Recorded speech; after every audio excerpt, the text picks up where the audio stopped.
Good evening. I'd like to call this meeting to order. Today is Tuesday, May 13th, 2014. Welcome to our regular Board of Directors meeting here for the Rossmore Community Service. Let's have a call to order, please. Director Coletta. Here. Director Casey. Here. Director Kahlert. Here. Director DeMarco. Here. And President Maynard. I am here. Before we stand for the Pledge of Allegiance, I don't know if people monitor the patch, but we're a small community. And recently, a week ago, a Rossmore man did go missing. A 41-year-old Rossmore man by the name of Michael Gal. At this point, I'd like a little moment of silence out of respect for him who's still missing and for his family. I'm personally going to take this time to say my own prayer.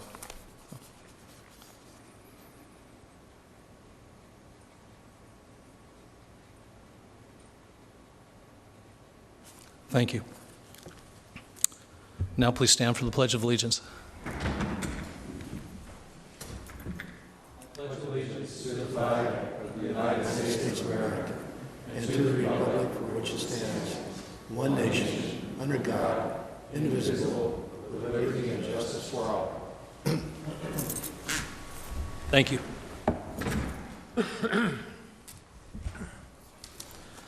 Today we have a couple of presentations and they're proclamations. For anybody who pays attention to the newspapers, it seems like every time we turn around, our schools that are physically located here in Rossmore or within the school districts are constantly achieving awards. And I happen to know it's because of great leadership, it's great teachers, but it's also a lot of parent involvement. So today I'm going to recognize, and along with the board, distinguished schools of Hopkinson Elementary, as well as Weaver Elementary. And as mentioned, a recognition of Mr. Justin Padilla, who was Los Alamitos School District Teacher of the Year. So first up, I'm going to not read verbatim the whole thing, but basically, this is a resolution because our California School Recognition Program, known as Distinguished School Programs, focuses on the best of the best. They take a look at academic performance index scores, growth targets, and the federal adequate yearly progress requirements. To apply to be a distinguished school, schools must meet a variety of eligibility criteria, including accountability measures. Once they're eligible, the Department of Education out of California invites them to apply. And again, this year we have two of our own elementaries, Weaver and Hopkinson, who have won those distinguished school awards. So, therefore, I, Michael Maynard, President of Rossmore Community Service District, hereby proclaim Francis Hopkinson Elementary School and Weaver Elementary School as outstanding educational establishments and an asset to the community of Rossmore. I believe we have a representative from one of the schools here. Can you please come forward?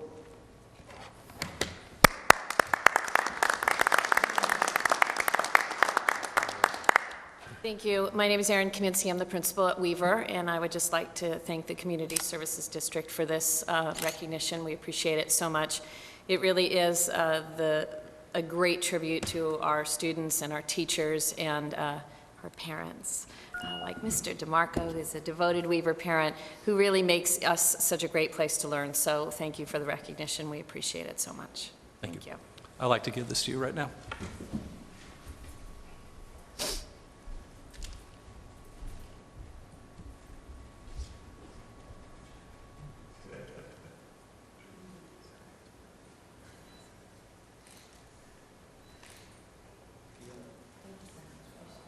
She's here every year.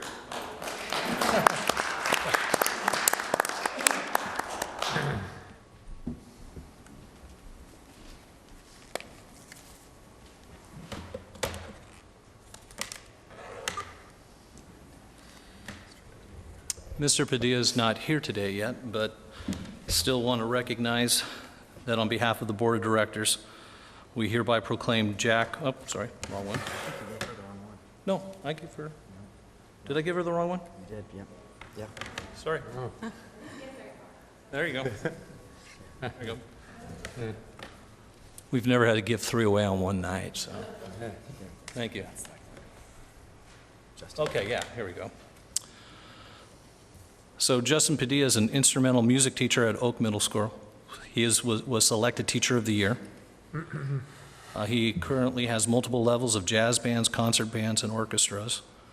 And currently more than 200 students are active participants in the award-winning ensembles at that school. And again, that school is Oak Middle School.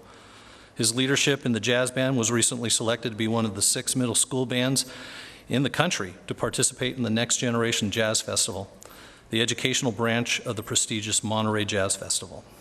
So again, on behalf of the Rossmore Community Service District, we want to proclaim Oak Middle School's 2014 Teacher of the Year, Justin Padilla, as an outstanding educator and an asset to the community of Rossmore.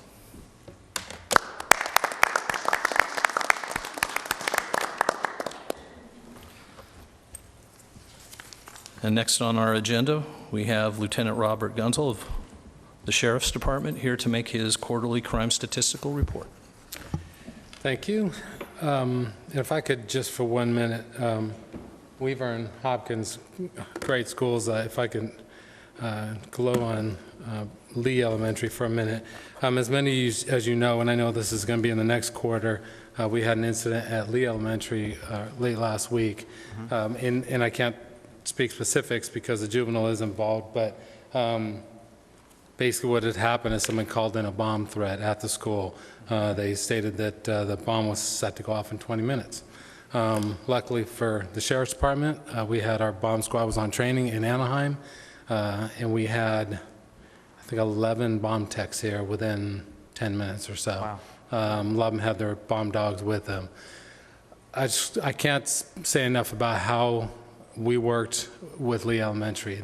We followed their protocols. Our protocols were in a situation like this to evacuate the school. They evacuated over to Rossmore Elementary. We formed a collaboration with them, a reunification point for students. So I had the parents responding to Rossmore to pick up their kids because it was right about the time they were getting out anyway.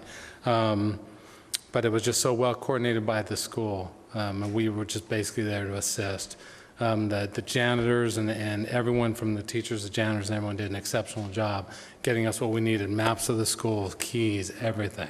So for this type of incident, it was cleared up within a couple hours, which is pretty nice response from the school. So anyway, the school will be dealing with the juvenile in their manner. We have it's called our SMART team, our school mobile assessment and resource team that's going to be doing the investigation along with the Rossmore investigator. So props to Lee Elementary for the fine job they did. Okay, now the quarterly stats. January, and I want to go into detail a little bit because if you look at the January numbers, they're a little discerning, but they're not all that accurate. And I say that, and I'll explain why here in a minute. With the January stats, what had happened is, for some reason, they had 4 stolen vehicles in Rossmore in January. They recovered those 4 vehicles, and what they do for DOJ statistical purposes is they show it as a recovered stolen vehicle. So it gave me 8 stats when in reality it should have been 4. 4 stolen vehicles, I understand. They recover those 4, that makes it 8. So 14 isn't as bad as it appears on the whole. As far as the other crimes, residential burglaries, we had some of the same incidents we had from the previous report. One of them was an attempt residential burglary. They found pry marks on a window, but there was no entry. One was a legitimate residential burglary where they actually removed the whole glass from the frame and stole an iPad and some cash. The other ones, there was an opened side door in a garage, and someone got into a car and took things we always harp on not keeping in the car: a billfold, the cell phone, credit cards, things like that. Another one, unlocked vehicle, and then one of the petty thefts was a First Team Real Estate sign that was stolen out of the yard. So, looking at the 14 isn't completely. It was shocking when I first saw it, but it's not as bad as when first appears. In February, we have a total of 3 Part 1 crimes, 3 residential burglaries, and then 1 theft. And on February, again, we had two unlocked residences, side doors, and then one of them was a physical force against a deadbolt lock. And then the theft on here was a trailer left in the parking lot in front of a business with nothing to secure it. So someone took the trailer. And I don't have details on what kind of trailer that was. It seemed like a construction trailer, had Honda generator, drills, things of that nature, a box trailer. So, and then in March, we have a total of Part 1 crimes. We have 6. And for March,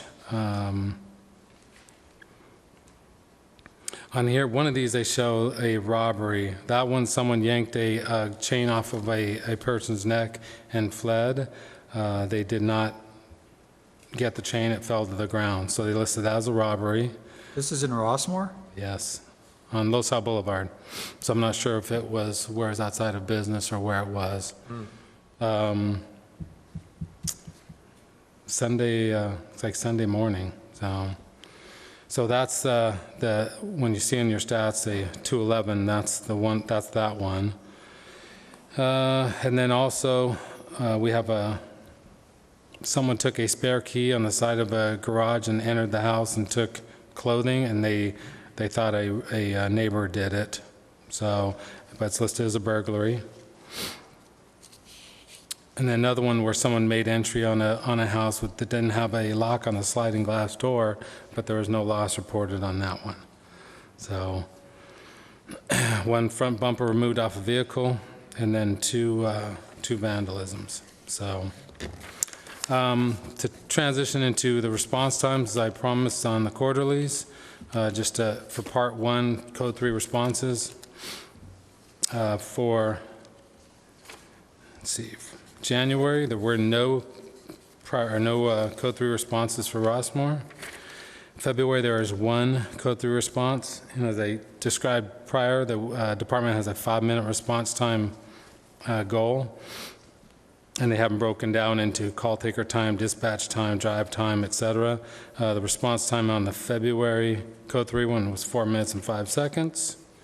That's the only one for February. In March, there were 2. And the average times for both those combined was 4 minutes and 49 seconds, again, under the average. Let's see. We have a new investigator as well as a new captain. I was hoping the captain was going to be here. He's not right now. He had to go to the city council meeting in Stanton, but he will be here. We have a new investigator that is in Rossmore that is similar to Dave Purser that the community was so fond of. That he's starting to track the residential burglaries in the community, and he came up with a legend for me, and we put it out to patrol guys, and he's starting to narrow down times of day and things of that nature. So that's the kind of information I can get out to the patrol guys, during the afternoons, watch out for, so they can keep in mind the trends. These happen to, the ones that he's come up with from January until April 29th, anywhere from 1 to 4 in the afternoon they spike, which is unusual. As you know, we have 2 patrol cars here at that time. And then they go up again after 4 o'clock to 9 o'clock, which is very unusual. But again, some of those things can be attributed to people not locking garage doors and things of that nature. So anyway, as we get farther into the year, hopefully these trends won't continue.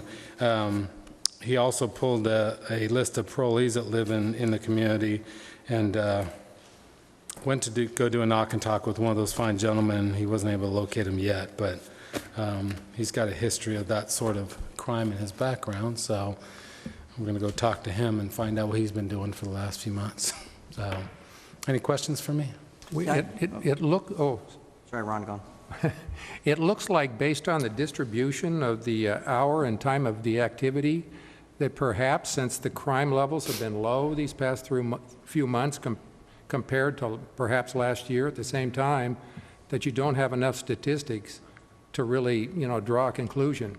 because each month they kind of move back and forth all over the place. Right, and it's hard to create a shot, if you will, but, and the stats are pretty low, but the goal, as Mr. Ruth said, is 0. I mean, we want to come in and say, there's been no crimes in sure. Rossmore. We look forward to that day, sir. It's always been my Indeed. goal.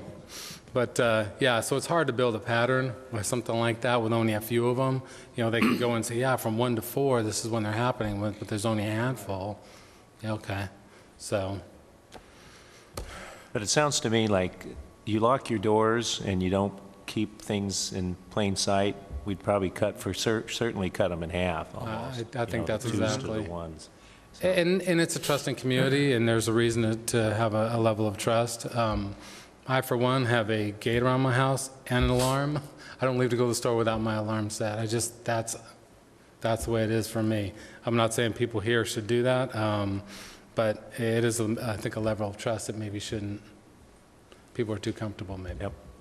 What I found interesting about this was that, yes, the sample size is really low, so it's, you get 3 versus 4, it looks big when you blow it up, but it seems like even on Sundays, that seemed to be in January and March, that was when the largest number happened, and it seems odd to me because that's when people are, you would think would be home as opposed to, say, the typical 8 to 5, right? Unless, and I haven't looked into that, whether it's a family that has an RV outside their house on the weekends, and they know they're not going to be home.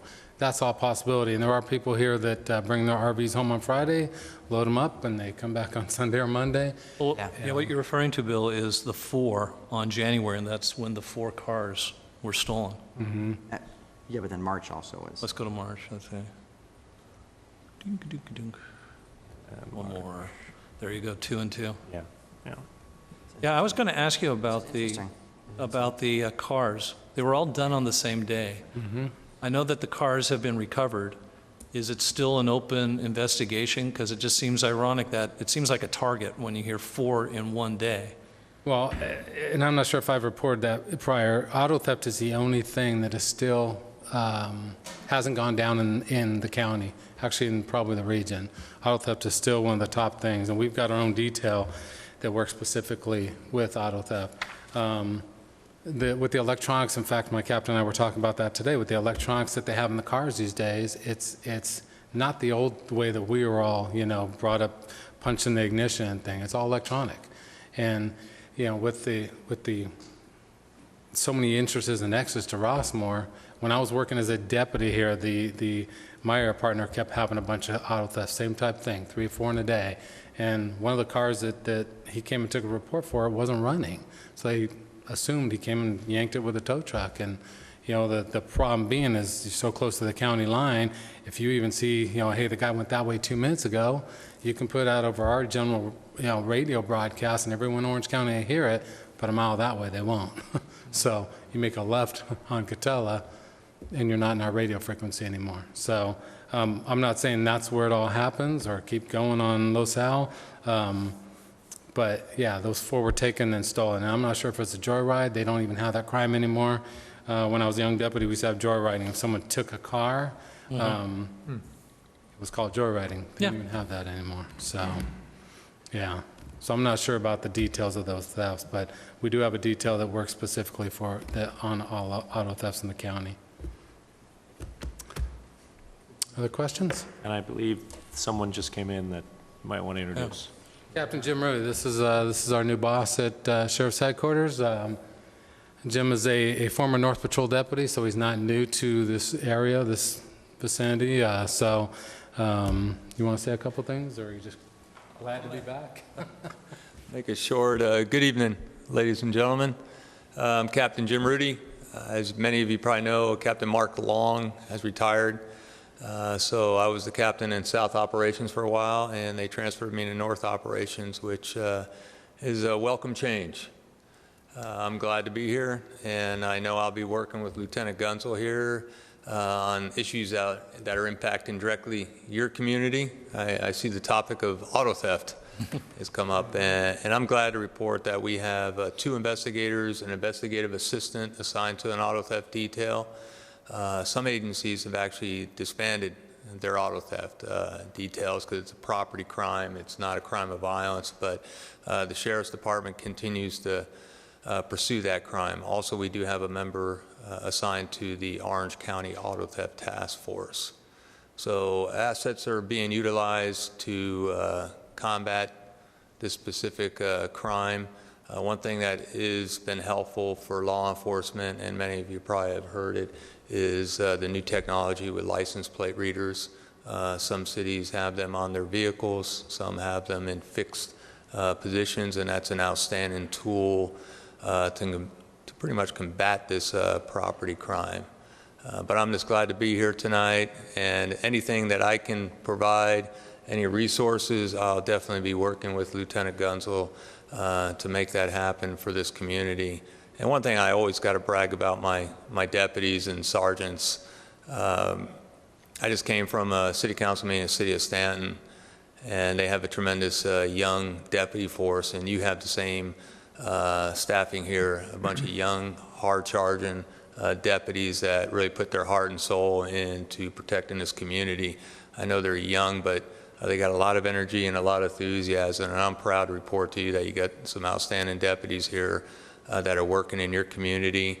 I think it was last week we had an incident at one of the local schools here, and I think if any of you saw that, we were able to provide a lot of resources to assist the school district in making sure our kids were safely evacuated and no one was injured. And that's what's at our becking, is those resources from not only our courts, our surrounding areas, but also we have our Orange County Intelligence Assessment team, our SMART team, our school mobile assessment response team that will come to those type of incidents and provide those necessary resources to combat these isolated incidents. So again, thank you, and I'm glad to be here serving your community here with Lieutenant Gunzel.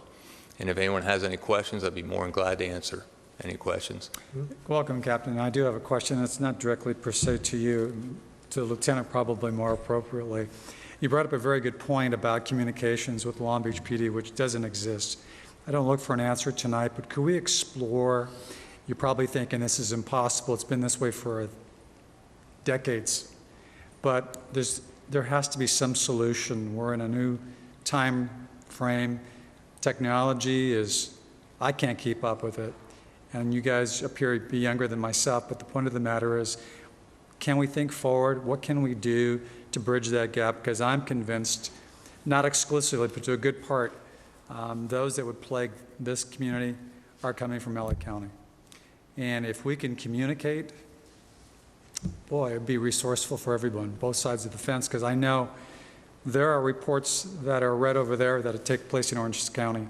I'm not aware of whether or not they receive broadcasts, the sheriffs, Los Alamitos, Seal Beach, Huntington Beach, I'm not aware of. But I do see those reports on that side of the fence stemming from OC. And I'm sure same thing happens with investigators on the OC side of the fence. They hear about incidents, but if they're able to communicate, that is in the patrol vehicles and through a communication center, what a world of a difference it might be. We, in a sense, do that now. We do? But we'll be, I know myself and Lieutenant Gunzel, there's nothing like having a face-to-face meeting. I mean, technology's great. I've embraced it. But face-to-face goes a long way. But also we have a crime analysis unit. And when we have any type of incidents like this, whether it's auto theft or burglaries, we create what we call bulletins. And that information is shared not only in-county, but regional, especially when we identify specific details of the investigation that may stand out, or vehicle description. That information's pushed out electronically. But as you mentioned, there's nothing like a face-to-face meeting, making that happen and being able to exchange that information, but also being a phone call away and give them almost real-time information. Hey, we just had this, and put them on alert. And that can work both ways too. But a very good point. But Lieutenant Gunzel and I will definitely work on that. And at the next meeting, be able to let you know what the outcome of that That'd be meeting great, is. Captain. Thank you. Any other questions, comments? Nothing further. Thank you very much. Thank you. One thing I'd like to say, Captain Rudy, one, welcome. You're going to find this is a very small community, 3,700 homes, but a very tight-knit community, and one that's very proud of this neighborhood. I would like to encourage you, if you haven't met with Mr. Ruth, our general manager, or our staff, that at some time you should come over and get to know them better. I'd definitely encourage maybe both of you. We had a long relationship with your predecessor. We're starting new, but the way to do relationship building is, like you said, face-to-face. So I'd welcome you and encourage you to get to know our staff and our resources as best as you can. Well, thank you very much for the invite, and I'll definitely follow up on that. Thank you. Thank you.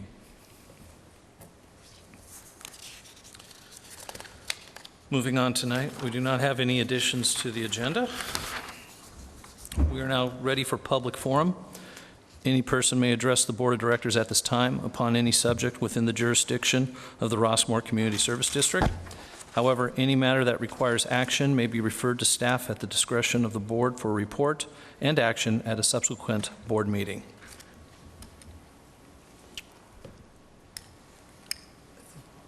Now's the time.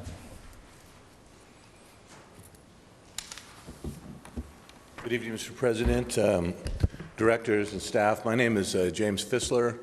I am the president of the board of directors at Mesa Water District. We serve water to the city of Costa Mesa, parts of Newport Beach, and unincorporated areas of Orange County, including John Wayne Airport.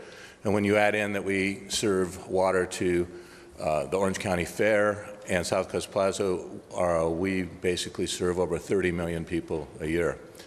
And we're proud to be a AAA bond-rated, no unfunded pension liability special district. I'm also your incumbent Orange County LAFCO Commissioner for Special Districts. I hold the position of alternate. And I'm here tonight to seek your board's vote for my reelection. I ran 3 years ago. I don't know if you voted for me then. If you did, I thank you very much. And if you didn't, I believe everybody gets a second chance. So I'm going to make you a deal tonight that I've handed out the blue flyer, and rather than spend time going point by point over accomplishments in my personal life, business life, or life and governance, because we're all, including my opponent, people of great accomplishment, I want to talk about what is actually on the table tonight, which is Special District LAFCO Commissioner. So special districts, I believe, is the best form of government. It's the closest to the people. It's most responsive because of the focus on 1 or 2 or 3 issues as far as service. And I think that we're much better than larger bureaucracies in long-term planning and listening to our constituents. So it's a great form of governance, and I'm happy to be representing special districts on the LAFCO Commission. Your special district, formed in, 1986, I think, by a vote of the people. You have 28 years in existence.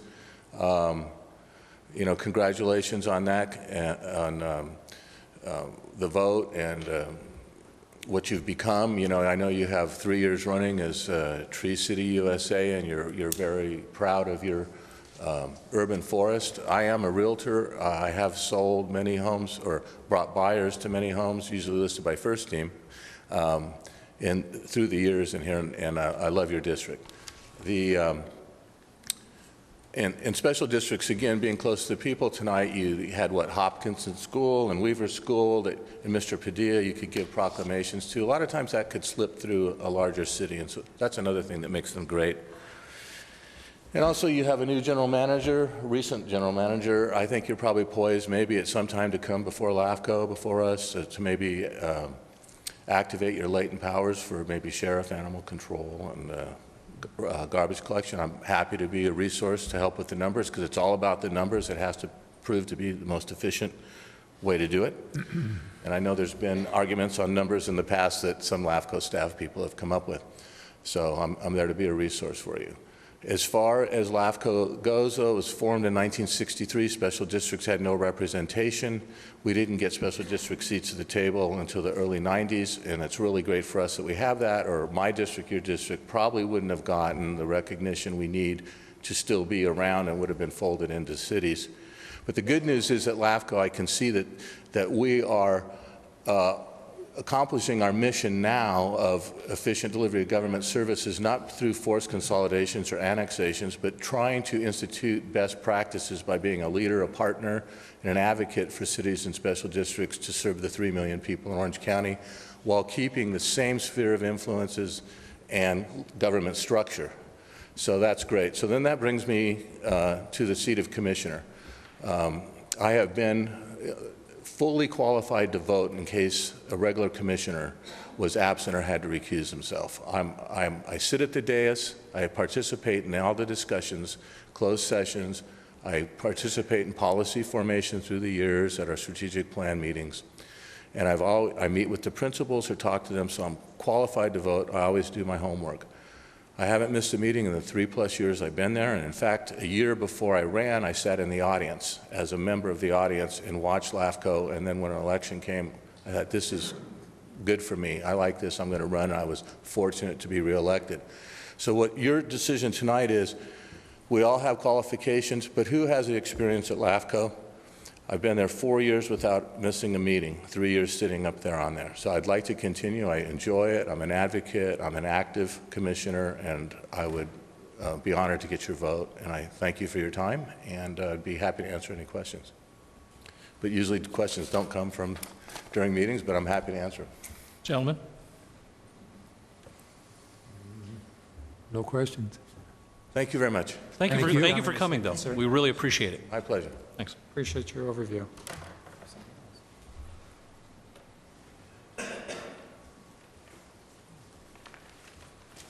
Good evening, Mayor, and you are mayor, right? Yeah. No.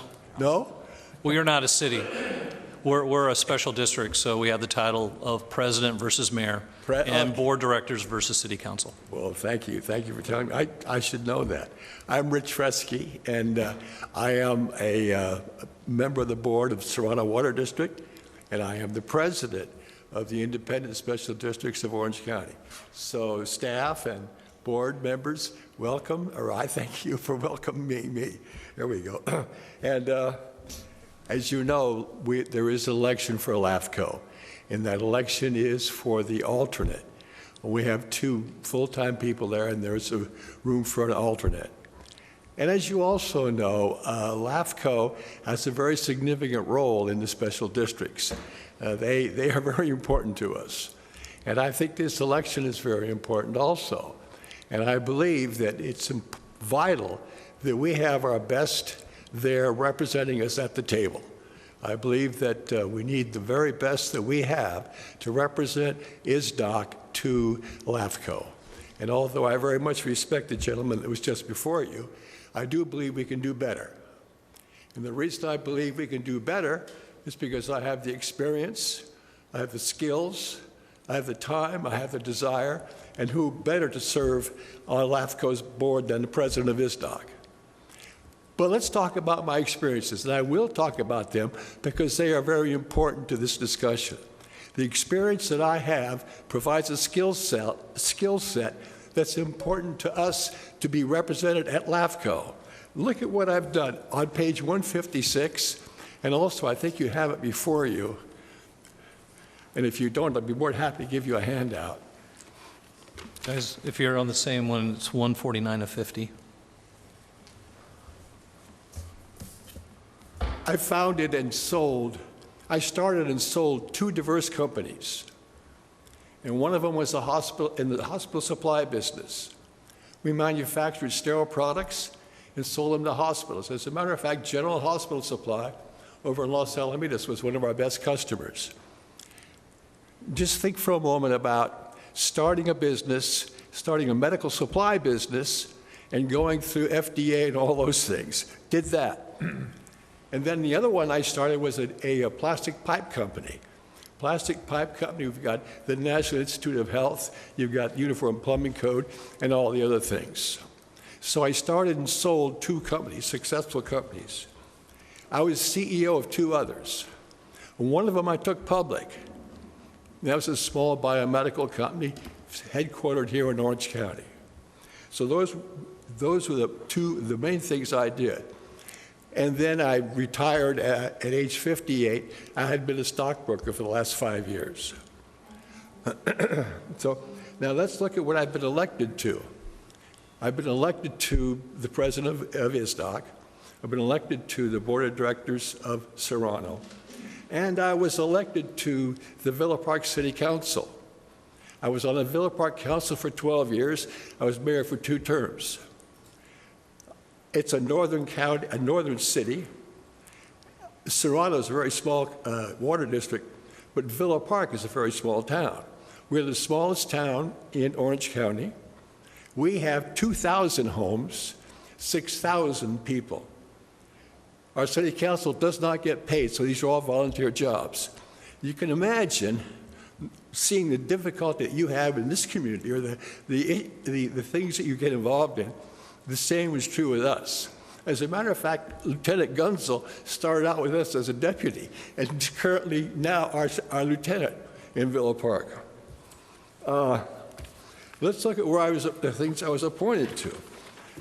I was appointed to the governor's, I had a governor's appointment to the California Regional Water Quality Control Board. That board controls the groundwater, the surface water, and the wastewater in the metropolitan areas of Orange, Riverside, and San Bernardino counties. I had a governor's appointment to that. I wasn't reappointed because I drink a different kind of Kool-Aid than the current governor. I am on the area executive board for the emergency management for the Orange County Sheriff. I have been on the sanitation board with Mr. Ruth. I have been on the, what other boards have I been on? Vector Control, and also on the Orange County Fire Authority. If you look, then you can look at my civic accomplishments. If you look at those accomplishments and you think about what I've indicated, the experience provides a unique skill set. And I dare say that skill set will be brought to bear. If you want to look at my energy level, look at what I've done in the community and civically. And moreover, look at what I've done with ISDOC in the last year. We have changed the bylaws. We have dynamite programs. We've had the publisher of the register. We had the Democratic union head of the union head for the Democrats in Orange County here.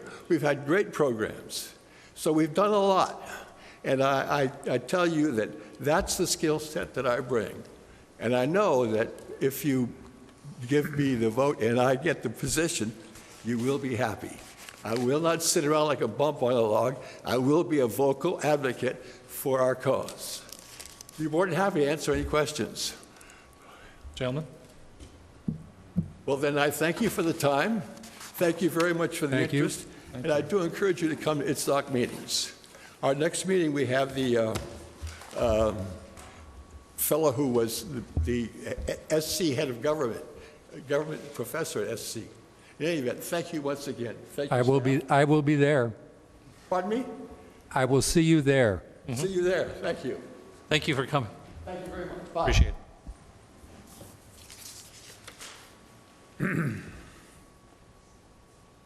Good evening. I'm Bev Houghton with the Rossmore Homeowners Association Board, and I just wanted to publicly thank your board and all your staff for your support for our Rossmore Community Festival a week ago Sunday. It was a great success, and it would not have happened without the team effort of both of the organizations. Thank you. Thank you. Thank you very much. Thank you.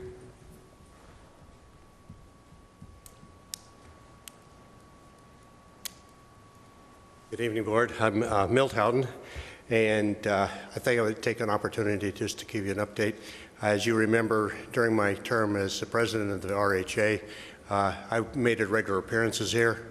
Over the last couple of years, you haven't seen a whole lot of me, and that's primarily because my new position with the RHA is the liaison to the school district. And fortunately or unfortunately, they tend to meet the same time you do, so on a typical second Tuesday evening, I'm at the school district board of directors office representing Rossmore to the school district. A couple of things just as a personal update.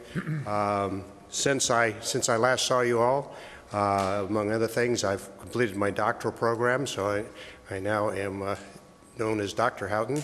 And as a result of my involvement with the school board, they decided to appoint me as their representative to the school district's Personnel Commission. So I'm officially a personnel commissioner with the school district. I really enjoy my opportunity to sit in the school board meetings. They have a double session. Their afternoon session isn't televised, so unless you're there, you really don't see what goes on. And they discuss a lot of issues, and then they go into the televised session after the recess. And it's quite interesting. If you ever watch the session, you'll see the school reports. And to me, it's really exciting watching these little 7-, 8-year-olds stand in front of a podium like this and addressing the school board. They're doing a fantastic job. So, you know, I mean, when you sit there, you understand why we're proud of our school district. Aaron Kaminsky, who you recognized earlier tonight, was the National Principal of the Year a couple of years ago. So, I mean, we have some outstanding leaders within our school district. Hopkinson Principal is unique in our community. Andrea Reed is actually a Rossmore resident. So we have a wide range, and the music programs, all the programs that Los Alamitos has within their school district. I know they did a choral festival a couple of months ago. All students on the stage at the end of the program for a grand finale, there's 1,200 students. And in district have got a little under 10,000. You have over 10% of your students enrolled in music programs. National awards, so we get a fantastic representation there out of our district. One of the values that we have, as we all know, is that the school district is attracting residents, and so there are people snapping up Rossmore homes because they want their students to go to a Rossmore school or a Los Alamitos school. And so that's beneficial for us. And that's one of the reasons why I've thought it was critical that we maintain a liaison with the school district. In that role, as you have, if you should develop questions or want any additional information, since I do attend all of the meetings, I can come and give you a presentation on an issue and tell you what's going on the board for the future. And I know we've talked about that as a possibility. Just let me know. I'll be happy to be here. I'm sure that the school board will understand if I don't be not at one of their meetings. The other thing that I've had an opportunity to do is be part of the RHA scholarship, high school scholarship things.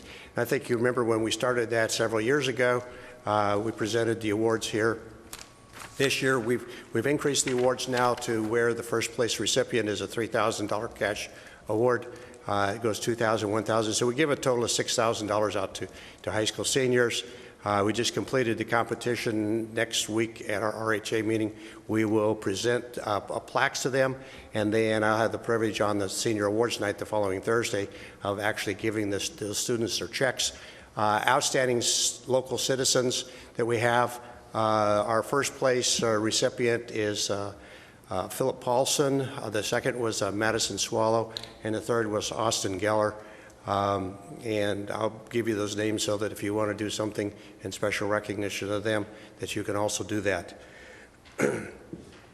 The final thing I have is that we have been working on the traffic. I mean, most everybody is aware that there's a certain level of traffic congestion, and we're going on it.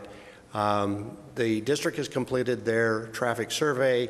They're attempting to do some things.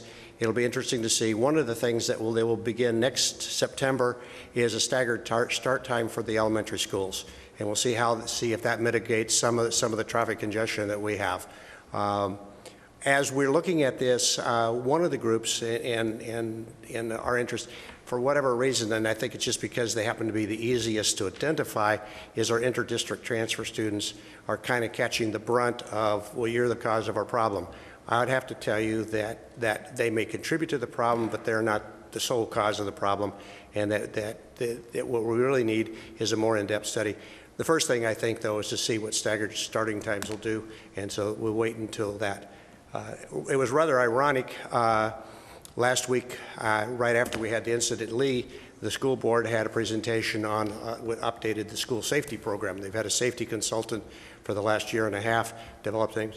One of the outcomes of that was also the announcement of the school district actually has a safety specialist now on board that is a staff position that works with school safety issues. So anyway, it's kind of a quick overview of what's happened over the last couple of years. There's more challenges to the school district, and if you want more details, just let me know, and I'd be happy to give you a more detailed report on any subject related to schools. Thank you. Thank you. Welcome back, Doctor, and congratulations on your degree. And we've missed you. And the good news about trying things like staggered starting times for elementary schools is you always have a year to try something new. And I'm glad that you guys are working with them in tandem. Thanks. Any more for public forum? Okay. At this point, we're going to move to item D, reports to the board. Report on the status of the I-405 improvement project. Mr. Ruth? Thank you, Mr. President. Actually, Director Casey is prepared to make that presentation this evening. Okay. Thank you, James.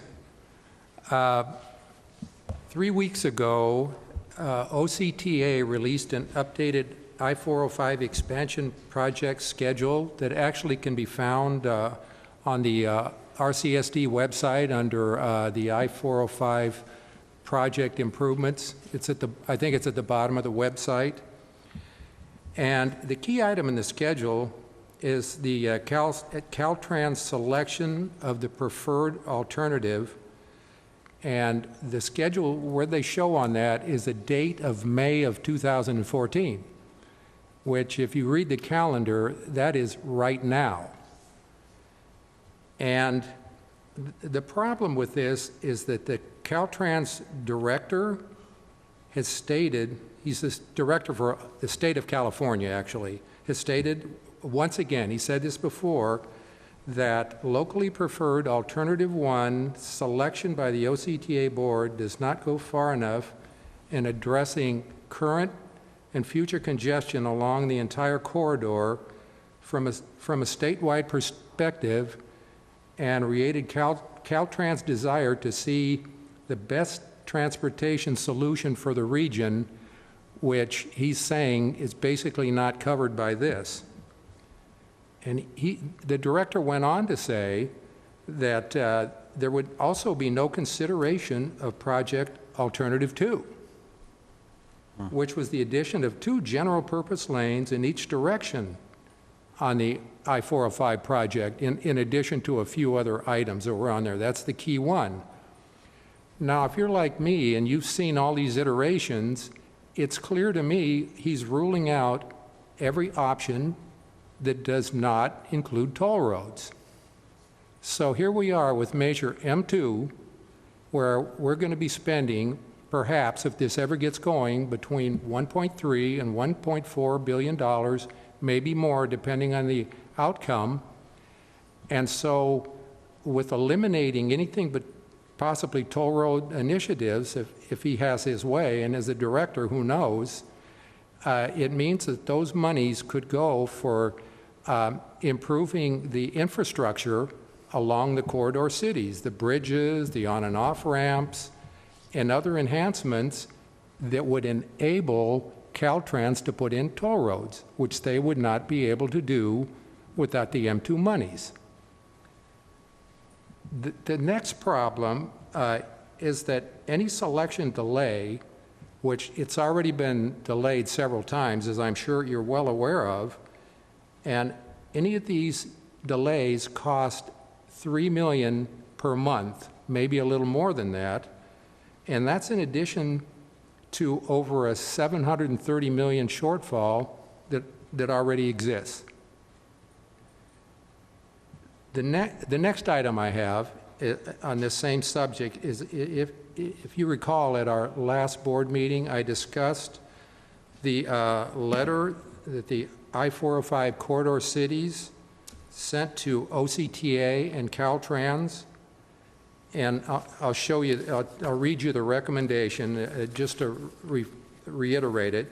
They recommended that OCTA and Caltrans thoroughly evaluate the viability of an alternative that would add 1 general purpose lane and 1 high occupancy vehicle lane between Euclid and Valley View Street on the freeway, which would also provide a seamless transition with the 2 HOV lanes that when it's finished will be provided by the West County Connectors Project.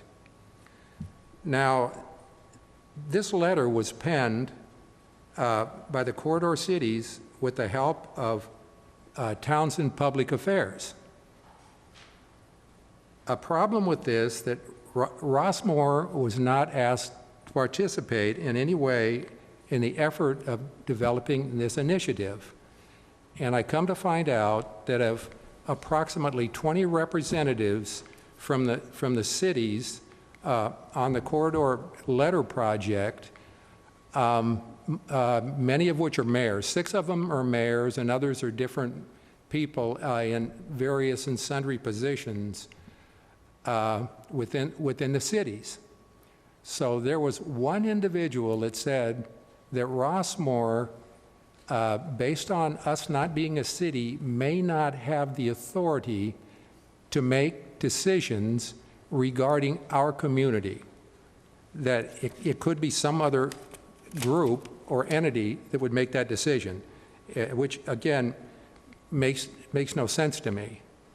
And then additionally, another person giving me an update on this said that I probably should be happy with this because that means that only the cities have to pay the Townsend Public Affairs for their services, and Rossmore gets off for free. And the next part of this is that OCTA and Caltrans responded to the city's letter by giving a summary of the OCTA project activities from 2003 all the way up to the current time. And in addition to doing that, they're saying that it is of the essence that they make a decision on the alternative quickly, which I've already stated that in another part of this presentation, because the costs go up greatly if they don't do that. And lastly, OCTA currently has absolutely no plans to explore the city's proposed alternative any further at this time. So who knows? It just may go for naught. And that is all I have in my report, and I'd be happy to entertain any questions that I may be able to answer. I have some questions, Ron. You mentioned Townsend Public Affairs. And our liaison with them is a lady named Corey Williams. I think I mentioned that. Yes, last and month. I've talked to her many times. Okay, you mentioned that, I think, briefly last month. Right. So it sounds like from what you presented, just to be clear, help me understand, that 20, or at least 6 corridor cities. There are exactly 6 corridor cities. Have contributed to the compensation for this public affairs group. That is correct. Yes, they have. And Rossmore was never asked to participate or contribute. At no time were we invited to that. Even though I attend some of the meetings, not many of these, maybe just one until we were excluded. So, yeah, I just have limited accessibility to their meetings. And do you know, Ron, how long this relationship between Townsend and these 6 corridor cities has been in existence? I would say, based on what I know of the information I've got, this has been going on for about 3 months now, approximately. And how did you learn about or discover that there was a public affairs entity representing the 6 corridor cities and excluding Rossmore? The biggest part of that was there was an assembly bill that was introduced by Alan Mansour that was, and it's been turned down by the Highway Commission. He was asking for there to be a 2/3 majority of the residents that approved toll roads in order for them to be included on the I-405 project. And since I was involved in some of those meetings, tangentially, they were talking about, because Townsend was also involved in this, and Townsend also indicated some of what was going on, to a limited extent, when I was in the meetings, about the letter that they were helping the corridor cities pen to OCTA and Caltrans. So that was in the last 90 days or less? This has been within the last 90 days, perhaps a little bit. It might be slightly more than that. Okay. So it was accidental that you discovered the public affairs entity. Yeah, had I not been involved in Alan Mansour's Assembly Bill development, it's possible that I might have been in the dark for a lot longer than I was in terms of their activities. Thank you. Gentlemen? Do we want to be on this board, this group, Ron? I think if we choose or we wanted to be on there, I think it would be up to us as a board to discuss this among ourselves and make a decision if this would be a good thing to be involved with for our community. I think that question would also require your help, Tarquin. We currently have Mr. Casey, or Director Casey, who goes to certain meetings. He doesn't have a vote, but he has been extended a table to go to the Orange County Transit Authority meetings, certain project meetings. Clearly, we understand he doesn't get a vote because we don't have that authority. But if there are literally just quote-unquote cities getting together and trying to work things out together, if there is a way for us to be at the table, I think that's a good thing.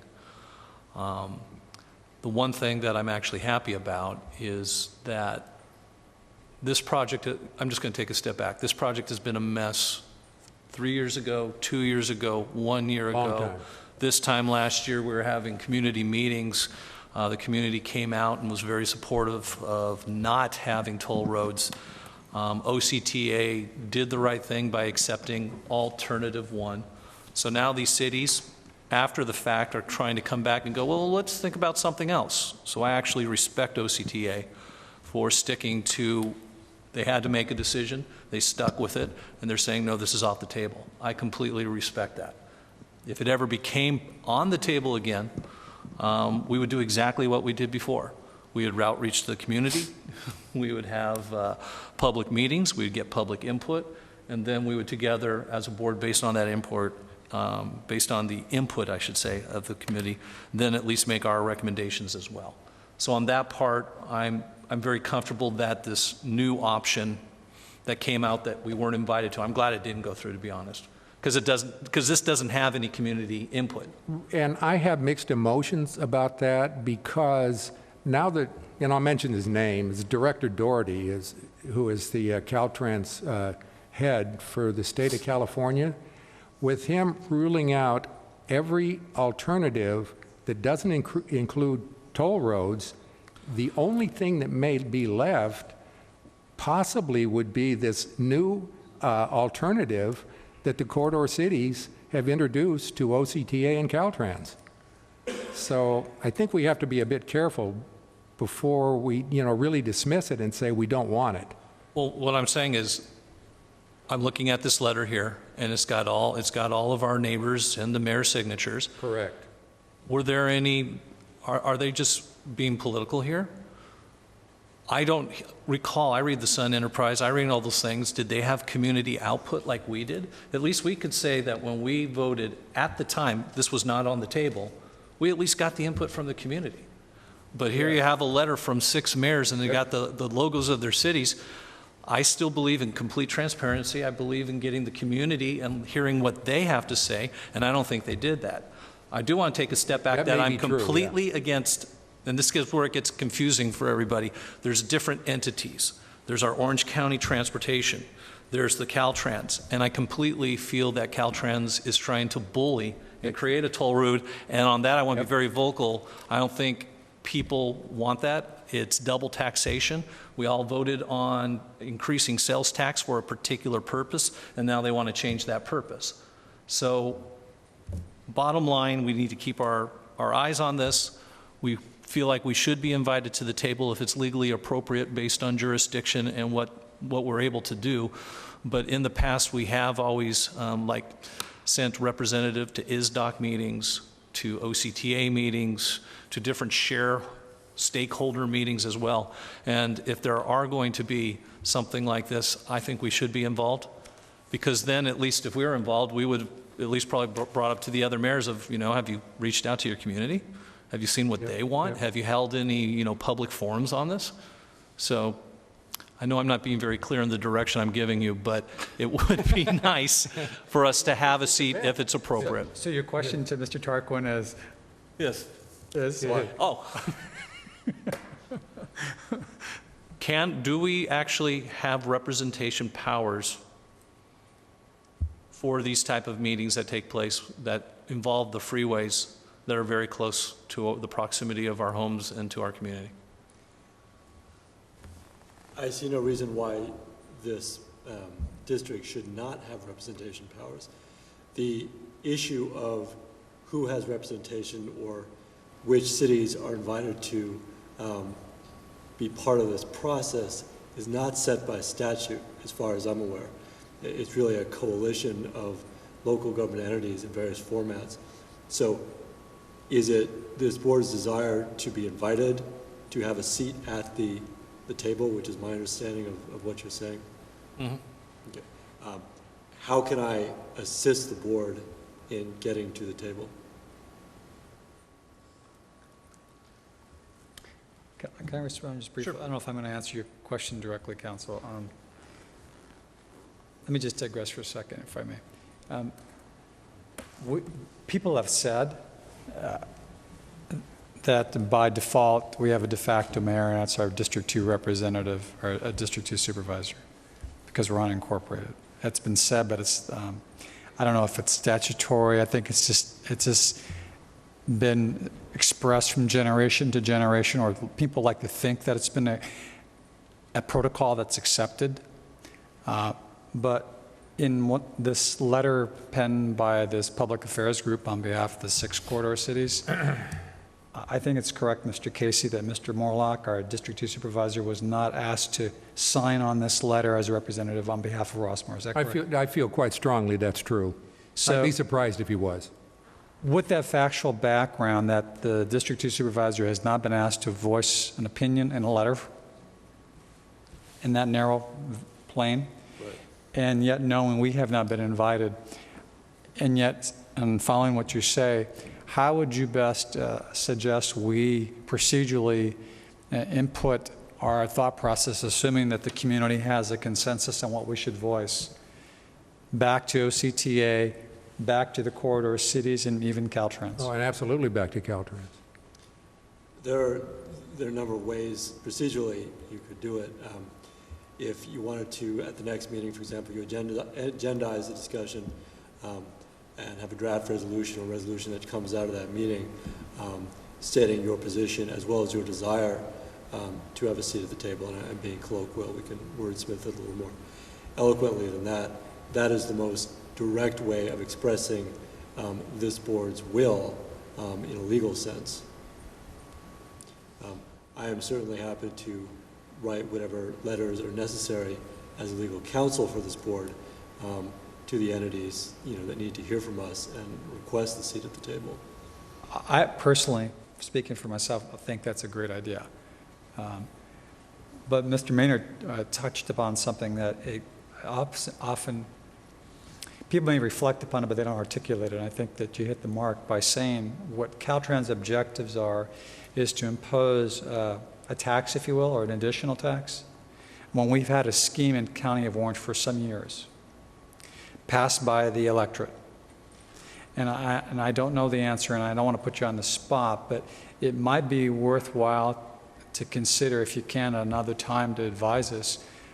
Can Caltrans deem it within themselves in a position and standing in a right to trump what the electorate has decided and impose a toll road and a tax to use these toll lanes above and beyond what the electorate has said locally would be the process and the means of way we'd travel and use our vehicles in the roads? I don't know that answer. I'm just thinking out loud, but it just seems like there's something wrong there. I don't know that they have that ability. Maybe they do. And if they do, I'd like to be educated. And if they don't, Well, then how are they going to impose this decision on a county of Orange where the county of Orange is impacted, as you know, from South Corridor, somewhere down maybe Costa Mesa up to the county line? I don't know how they do that. My understanding, Director Coletta, is that and I'm speaking to just the mechanism that Caltrans has brought this sole option to the table, is that they've eliminated all the other options, so that leaves them with the one option, which has a toll lane, which it doesn't seem that any of the corridor cities or the community service districts are in any way in favor of, and that's sort of been the historical perspective. Nevertheless, your question is a complicated one, whether or not they have the power to do it. Obviously, it would appear that Caltrans believes they have the power to do that, but that, of course, is not legally determinative. There are a number of legal issues that deal with the power of tax, constitutional provisions, state constitutional provisions, and so forth. And I'll be happy to look into them, and I can report back at the next meeting if that's the will of the board. Well, I think from my point of view, this board is not in a position to advise the community because we just don't know. And unless someone advises us with some research, we can't even call a town hall meeting and express what our options are, if any. Or maybe our hands are tied, and maybe there are issues wherein we could try to communicate to the community that, and maybe educate our six corridor cities who have sought to exclude us in certain discussions, that there are some things that can be done. I don't know. Yeah, exactly. Because right now, time is really a very critical issue, because with each passing month, the costs of this are going to become so prohibitive that I don't see them overcoming the shortfall without doing some very creative financing. And the director has used that critical time frame to reiterate his stance on both alternatives 1 and 2, saying neither one of those will work. I'm going to select something else, and that includes toll roads. I don't see specific. That is the director of Caltrans? That is the state director of Caltrans. Okay, good. Mr. Doherty is his name. He's made those statements, and when I realized what he was ruling out in terms of what he would accept, and this critical schedule issue now, it just scared the living heck out of me. Well, trying to bring this to some closure, I do believe that I would like to see on next month's agenda, Mr. Ruth, a resolution for us for first reading, that as a board we believe that we are a stakeholder in what happens on the I-405 and the I-605, and that any discussions that are being made by any corridor cities or any interest group, we feel that we belong at that table. Taking back just a step for commentary, I am a little disappointed in Los Alamitos that they're part of this. I want to take that back. I'm not disappointed that they're part of it, but the only reason they're a part of it is because they have a small amount of property that is in front of the walls of Rossmore. This project affects Rossmore way more than it does Los Alamitos, because technically when you get to Los Alamitos, that's only the 605. But technically, if you actually look at the map of what they currently do have some property, if you will, it's on a wall that is before the Rossmore walls or the flood channels, et cetera, et cetera.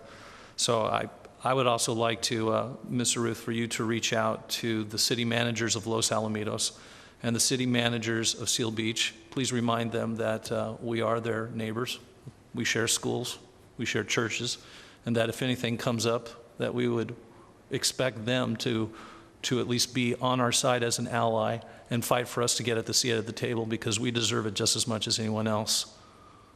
As a gentleman said earlier, we are a special district, and it is the best form of governance. We don't have the issues that the other cities have. We actually have budgets. We actually stick to them. We actually do well for our people. And that should not be a reason for us not to be at the table because we're technically not a city. To me, that's offensive. So please reach out to our city manager neighbors as well. Okay. Anything else on the subject?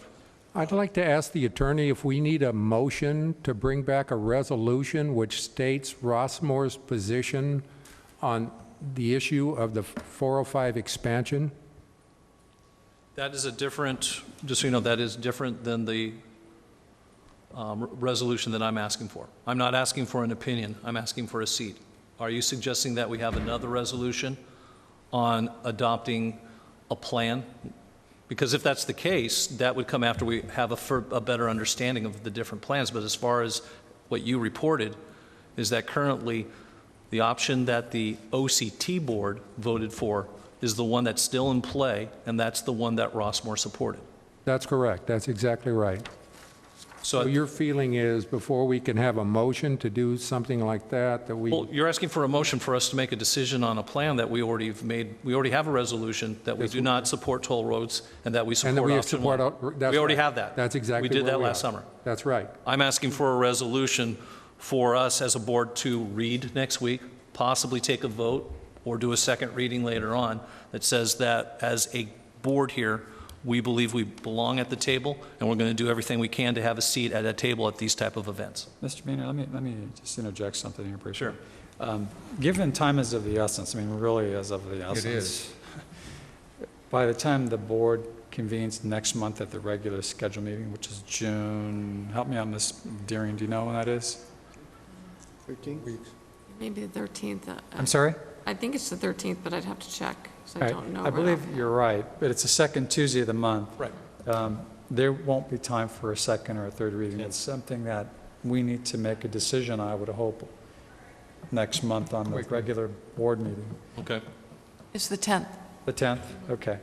And that's one issue, but the other issue with regard to council suggesting he brief us on what other matters we can pursue, and whether Caltrans has this authority to make a decision in a vacuum over and above what we think they can do. I would still welcome that next month. I too. Because it would give us an idea, and also the community, they'll hear it live the following night, or for those who attend the meeting next month. What if anything we can do beyond, one, sending letters, adopting this resolution saying we're not going to be ignored, we're not going to be swept away and ignored. And it might be the foundation for follow-up meetings during the month where the community may want to take some action. I'm not saying for sure that there will be, but without knowledge, you just don't know what to do. You know, there's an old saying, people perish for the lack of knowledge. And I think the information would be welcome, and it would give this board some understanding of how to lead. We're in leadership, and we need to be able to communicate to the community via this platform and the media what we should do. So that's my suggestion. Can we have council come back next month and get a better understanding on what we should do besides the resolution saying we want a seat at the table? All right. So, Mr. Ruth and Tarquin, please work. Clear? Please work together. And Mr. Ruth, give me a status in 2 weeks. You got it. If there is, if we do have to have an extra meeting to speed things up or to get better clarity, because the only thing we know right now is that alternative one, which we voted on last year, is still what's in play per the OCTA. What we don't know is what Caltrans is trying to force. We know what their intent is, but they have not put a plan on anybody's table to review, so there's nothing to vote for, if, you know, specifically detailed. There's not enough detail to do anything. That's true. They actually haven't come out and stated it. But I want to be in the position to be prepared to do what we did last year, which is get the community together, let everybody know what's going on, and have complete transparency on these type of issues. President Maynard, just to be clear, the issues that you'd like me to come back with, one would be the legality or non-legality of Caltrans picking the sole option, including toll lanes, the double taxation issue. And then the second issue would be what power does the district have to affect that decision at the local government level? Would that be accurate? That would be very accurate. Yeah, Okay. I think that's true. Yeah, one of the things that just to keep in mind is if our District 2 supervisor is silent on our behalf, how does that enter into the mix? I will look into that as well.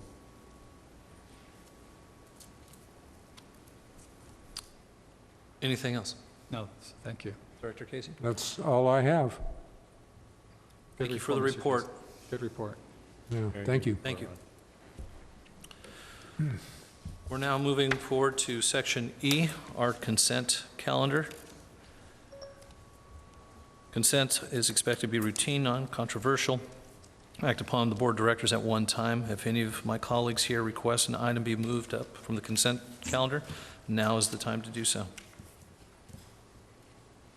Okay. All in favor of accepting the consent calendar, say aye. Aye. Aye. Any opposed?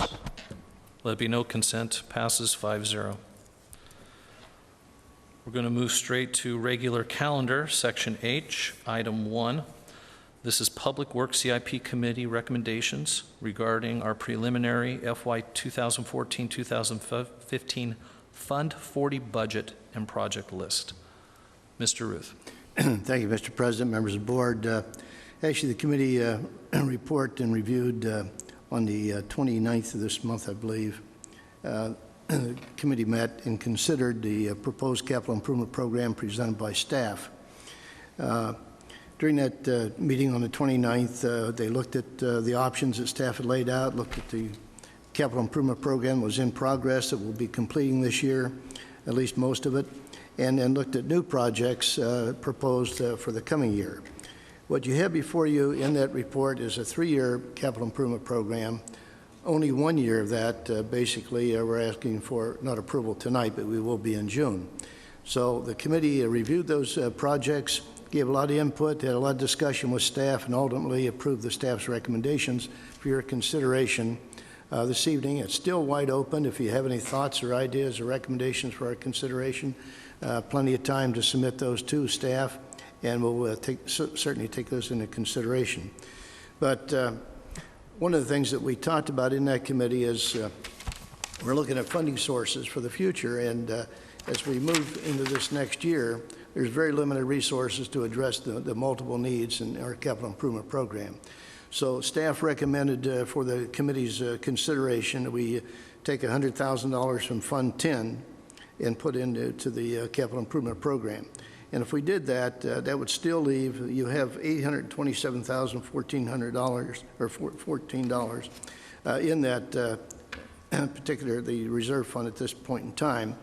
And we're recommending that you would move $100,000 of that into the capital improvement program to address these issues. The committee reviewed that consideration and recommended that, and then also that same recommendation went before the budget committee, who also took that into consideration and approved it. So bottom line, we have a list of the projects included in your packet here tonight. We've looked at some that we just didn't think with our limited resources were doable, so we took those out. The CIP committee reviewed those and agreed with us on those. We looked in terms of immediate needs out there with the limited resources we have, try to get the most bang for the buck out there, so to speak. And the CIP committee concurred with those recommendations. So the list is there, and certainly encourage your review of that. And if you have any additional thoughts, feel free to come back and bounce those off staff, and we'll come back in June for your consideration and adoption of these recommendations. Okay.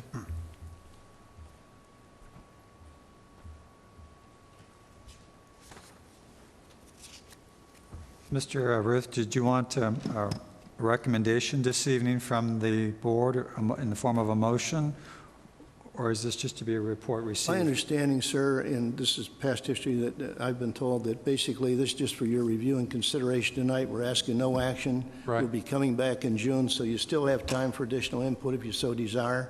In June, we'd be asking for a motion on this issue, so it can be incorporated in the proposed budget for 2014-15.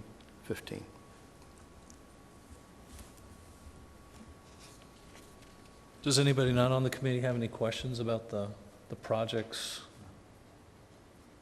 the nature of them? Some of them were approved last year that just, yeah, okay. Well, we reviewed those, based on your suggestions Okay. in the budget committee meeting, so Absolutely. I'm very clear on what Okay. you're trying to do, and I concurred with it. Okay, So I'm then- fine with it. Okay, so I understand that. So For how now. about you, Tony? You're the one person who's not on the budget committee or the capital improvement committee. So I'll leave it up to you. No, I mean, so let me, the project addition, so go over the recommendation that the committee put forth. Okay, go to page, let me blow it up, 59 of 128. It's a spreadsheet. 5960 describes it also, project by project. I just want to walk through this one since I know how to navigate it better. You got it. So once you get to there, go to the column that's FY 2014, 2015 proposed budget. It's 3 over from the right. Okay, it shows your beginning fund balance. It's showing the 100,000 that the committee is recommending to bring in. So we'll have $184,000 in a fund to do projects. Okay. Maintenance, things break, and meaningful stuff, if you will. You can see that we have a placeholder that we've had for a while in that parking lot. That is not a fun project. Kids don't play on it. No one likes it, but bottom line is there could be some damage there that we might have to incur. So we have those monies there for that parking lot in this park, for this park. You'll see a 14,000 rehabilitate the outdoor men's plumbing. There's a lot of incentives going on with Waterless.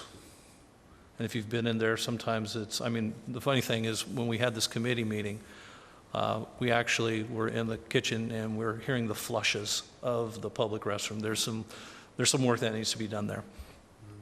Next under that list is replace some of the temporary shade canopy with a permanent canopy over by the park. You can ask any one of our staffers. It is one of the most used areas of shade when parents, nannies, people come with their playground, and actually having a permanent structure that I think would add tremendous value to the community.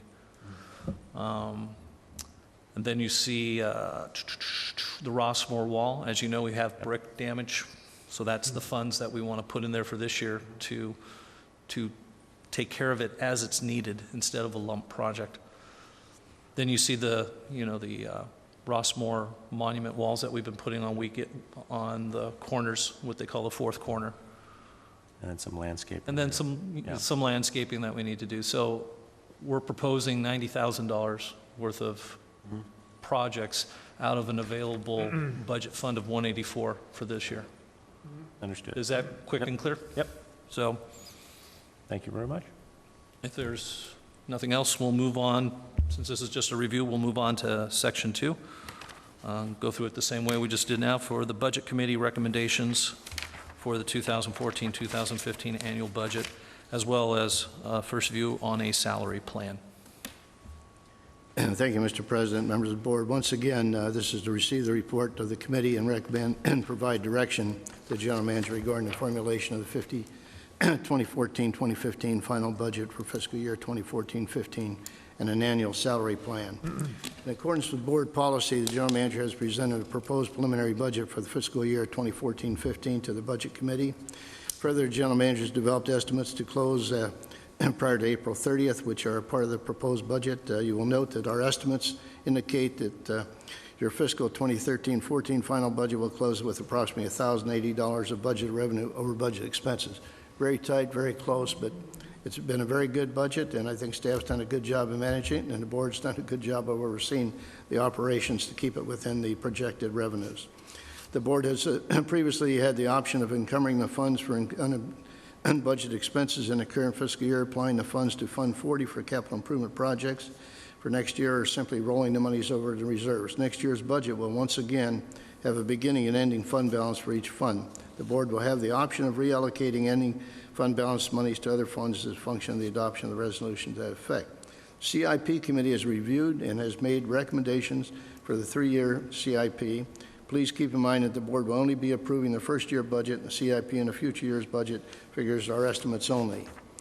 The proposed preliminary budget is reviewed by the budget committee as preliminary based on known trends and estimates with a high probability of accuracy.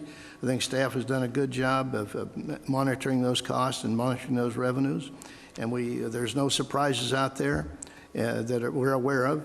The only uncertainty is still, once again, the county and the state, and it looks like the state's in fairly good position for a change.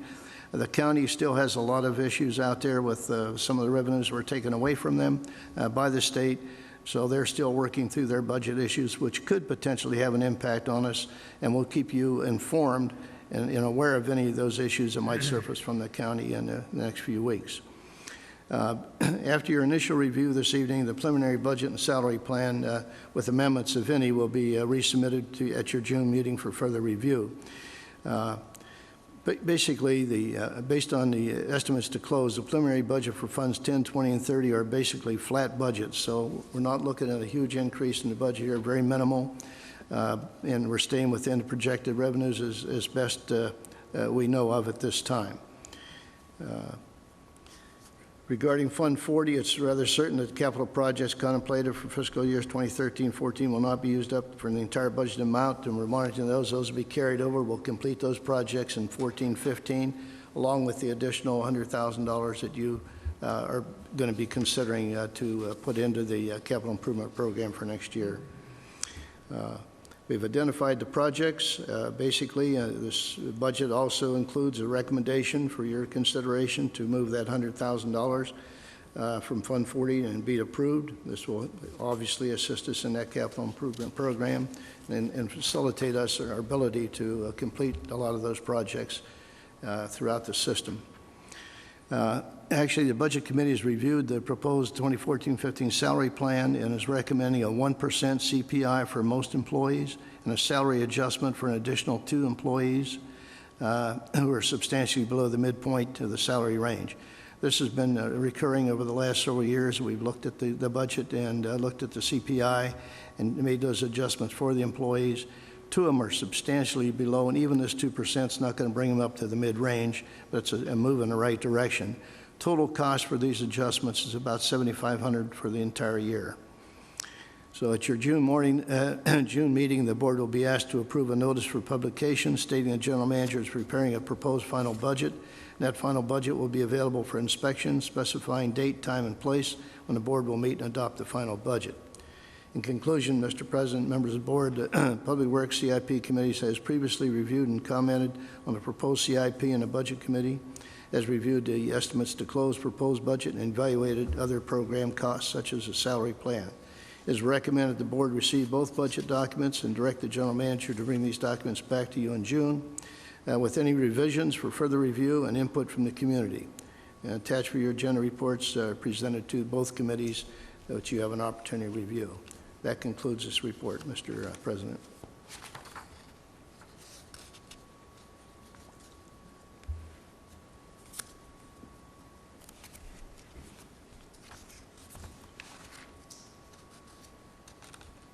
Budget Committee is?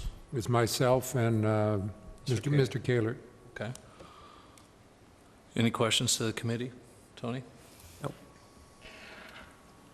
I have one question. The last time we looked at the salary plan, looking at page 102 of 128, does this mean the last time we looked at this was 2010, and now it's so 3 years, 4 years have gone by since we've looked at salary? Is that what this is implying? I don't think that's accurate. No, it isn't accurate. It's not accurate? No. I didn't. I saw that too. No, we discussed this last year. We did? Yeah. Yeah. That's just for comparative purposes as Okay. 4-year CPI, because you've looked at this every year. Okay. It's been reviewed every year. I was confused when I saw that because I was going, Yeah. Data is not really necessary. I was going that, No. the theme I've always tried to say is what's best practices, and I don't think looking at salary every 4 years is best practice. So I agree. Okay. No. Yeah, that was confusing. We don't need that there. So for the next meeting, can you please show the salary that they currently, you know how we're comparing it to? Maybe there's a different tool we can use. It shows right there where it says current. Oh, It says current. on the never, lower column. never mind. Thank you. Yeah. Yeah. Okay. There you go. And it says the That was my salary only column. question. Yeah. So it shows you the difference, yeah. Yeah, I see the confusion now that I Yeah. look at this closer. I was sitting there going, what are we Yeah, doing? yeah. You know, okay. All right. If there's no more questions, let's go to, did you have something? I have nothing else. Okay. H3, renewal of, I don't know how to pronounce this, but, oh, it's 2 words, but together. Brea IT agreement regarding, it's, regarding provision of IT services. Once again, Mr. President, members of the board, they have proposed to us to renew this agreement. It's expired. It's a 3-year agreement. They have a CPI and nothing in the first year, a CPI adjustment in the next 2 years, each year for the next 2 years, 3-year agreement.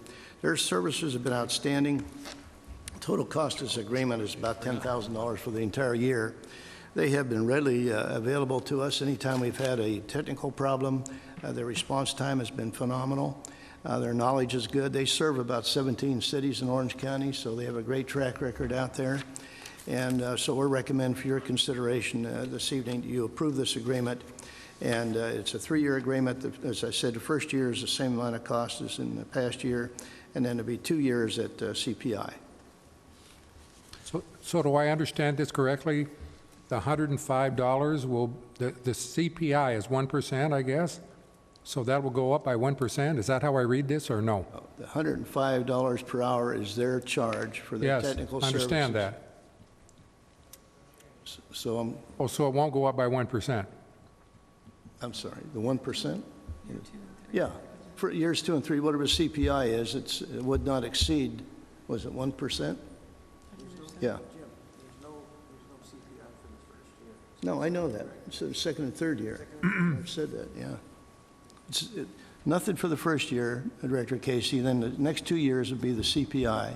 Perfect. Yeah. All right, so that's already rolled in there. Yes, it is. Thank you for the clarification. Yes, I've got a question. Why are we signing a 3-year deal with a very regional boutique IT services firm? I mean, what are we gaining from signing a 3-year deal versus a 2-year deal or a 1-year deal with rollover provisions? I think you're controlling costs for one thing. They are local. The track record has been outstanding. And to be able to lock them in for 3 years at a very minimal increase during that 3-year period of time, I think is a good investment based on past history and the best level of service they provided for us. Yes, but how much are they really going to go up between year 1 and year 2? Are they going to go from $105 to $2,050 an hour? I mean, IT services folks, no offense, there's a boatload of them out there. And I am not, I just don't know what the district gets by signing a 3-year deal with a local IT services firm. Okay, that quite frankly, Liz had to do a lot of research on cloud, right? They hadn't done anything like that, and they were not a value add to you. I don't believe, were they? I think they were value. I work really well with them. They've been extremely helpful to us. I recommend. Is a member of Brea IT here? Are they in the audience? Actually, they would have been here maybe last month, but Mike Ryan's on vacation right now, so he was not able to be here tonight. But we've signed a 3-year contract prior, correct? Or is this whole concept of a 3-year contract new? Have they been year to year? It's 3 years, yeah. So we've signed a 3-year contract in the past.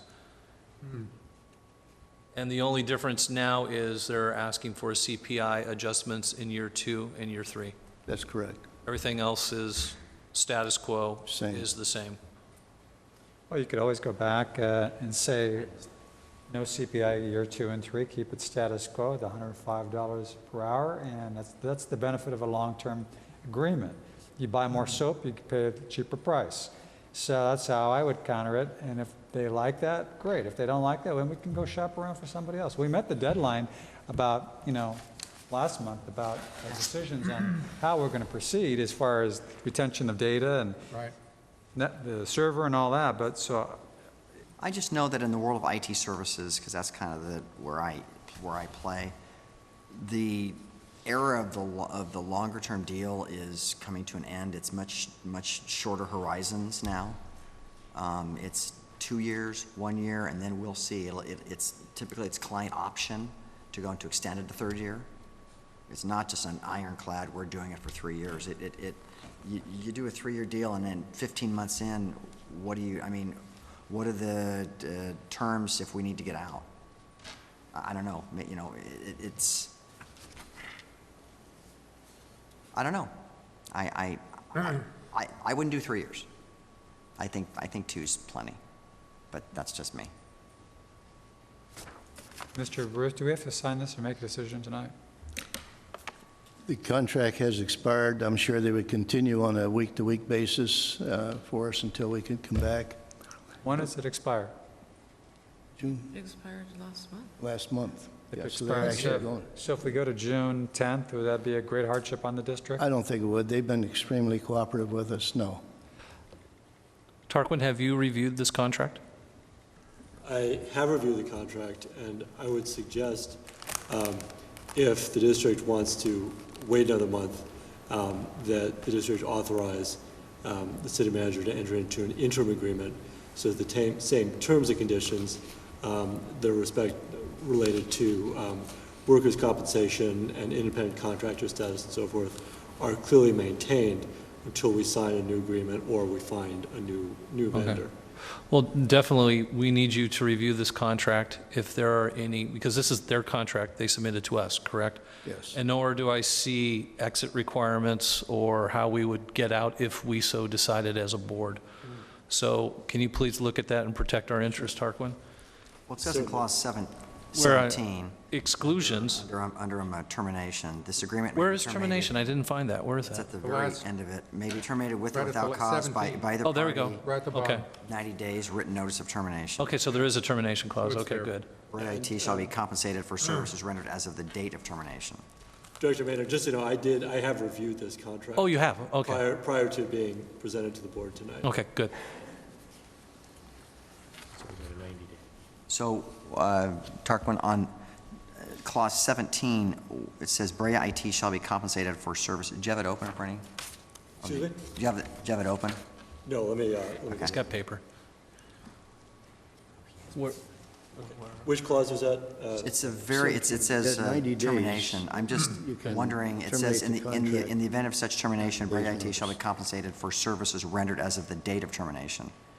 So theoretically speaking, if it's 36-month agreement, if we're in month 20, are they compensated for the other 16 months or just through month 20? Understand that? Yes, I do, I was reading that.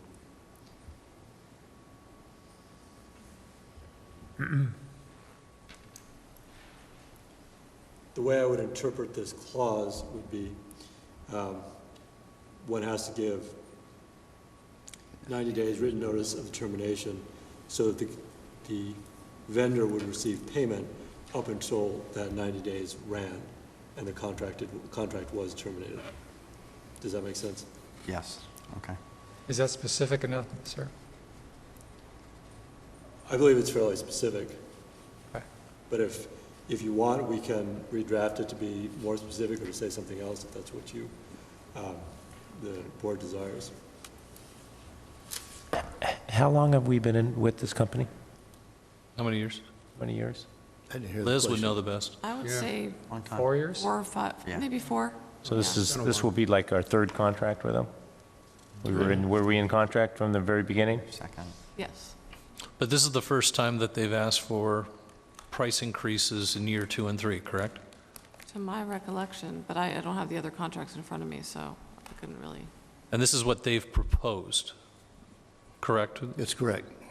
Well, then I would say you counter with something that's favorable for us.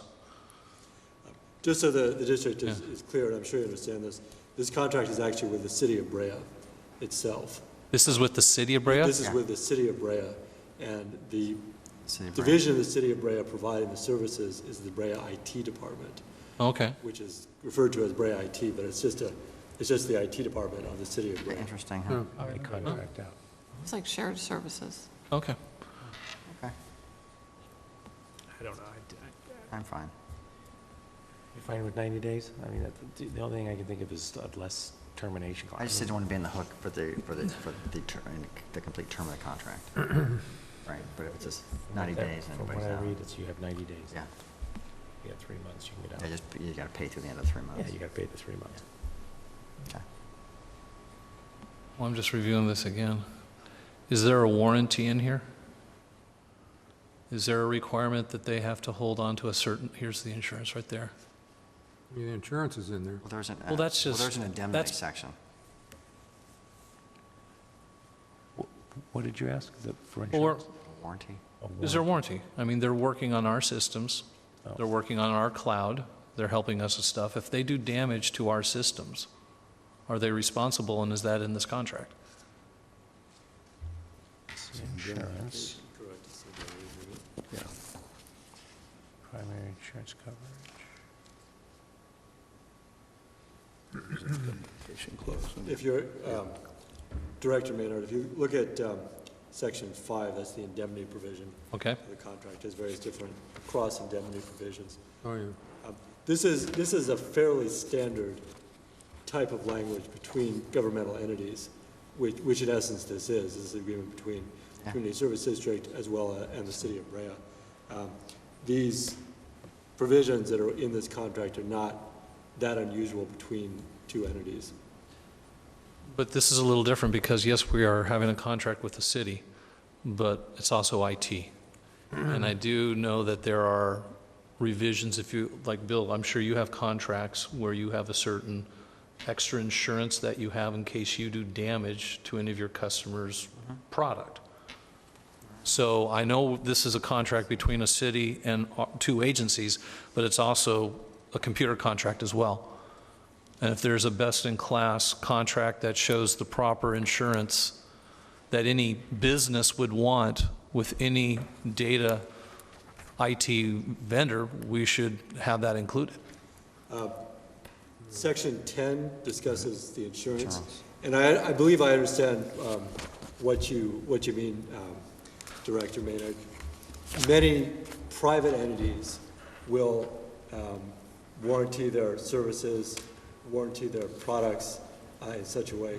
That type of warranty is extremely unusual between government entities. I've never seen that done. Doesn't mean it hasn't been done, but I've never personally seen it. If we could certainly request that from the City of Brea, but the City of Brea would be free to, of course, say They want to agree to it. no. If the district wanted, we could, I suppose, solicit bids from the private sector to see what type of indemnity or warranty they would provide for the district. Yeah, when I read this insurance, this sounds like just general liability. No, go to 5E. Go to 5E. 5E, okay. I think we indemnify them for damages. We're the client. We identify and hold them.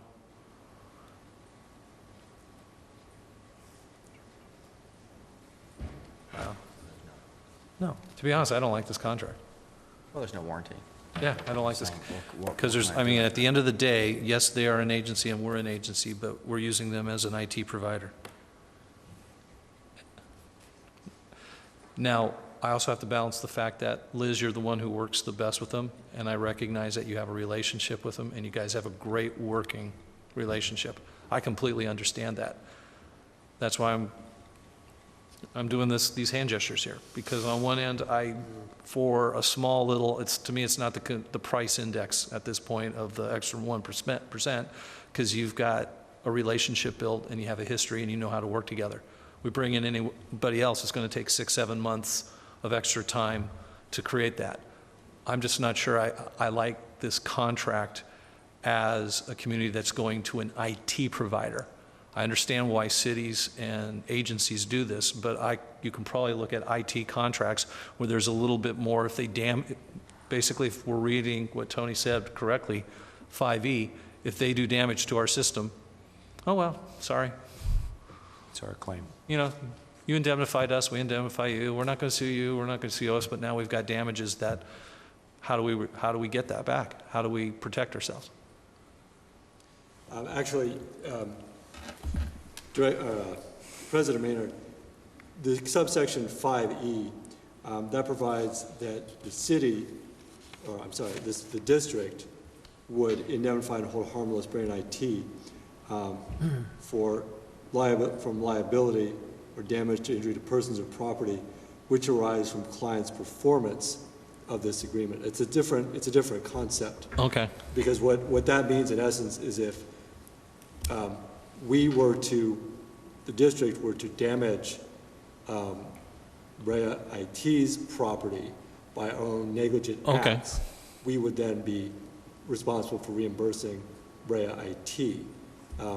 That is not a likely scenario, given the fact that it would be coming onto our property and doing the work on our computer. So this clause, this subsection 5E, Okay. would not apply to that situation if they were to damage our property. Okay. Well, again, I'm just thinking of ourselves as the customer here. And does this have adequate protection for us if they damage our systems, our property? So that's my only issue at this point, is making sure we have a robust contract that keeps them accountable. And if they damage our system, that there is remedy to it. Yeah. That's my only concern, guys. I would just, Understood. if I could just add to that, there's remedy both under the contract, then there's of course remedy of law.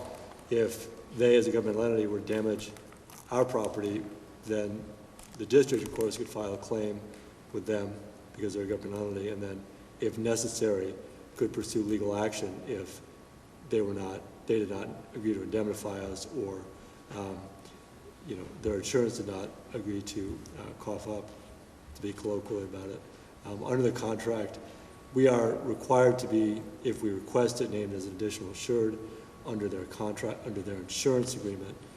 They're required to have insurance, so that is another avenue for recovery. But the agreement does not, as you pointed out, provide a warranty as to the service.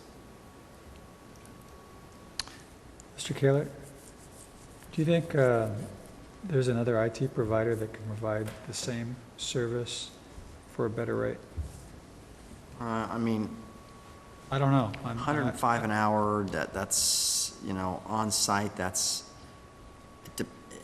this is a blended rate that they're giving us here, so it really depends upon the skill level and what it is we're asking them to do. So some of the times the person that they are sending out is far below $105 an hour, and other times they get the resources far above the 105 an hour. So this is what they call a blended rate. So they're just saying this is what an average rate is for whatever you need.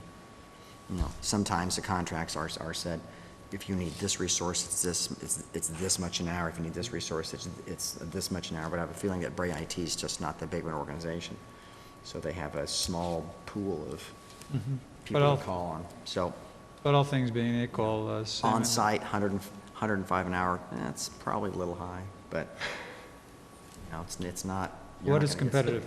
From your perspective, our respect, I just want to hear what do you think is competitive? They're probably on the higher end on site. I don't know, off site, that's way out of line. But again, 95, 85 an hour? I don't know. What off site? Oh, off site's 60. Is it? Yeah, telephone support, yeah. 60, 70 an hour. But again, it depends on what it is it depends on what it is they're doing. If you go offshore, it's $30 an hour. Well, then you could translate. Oh, gosh.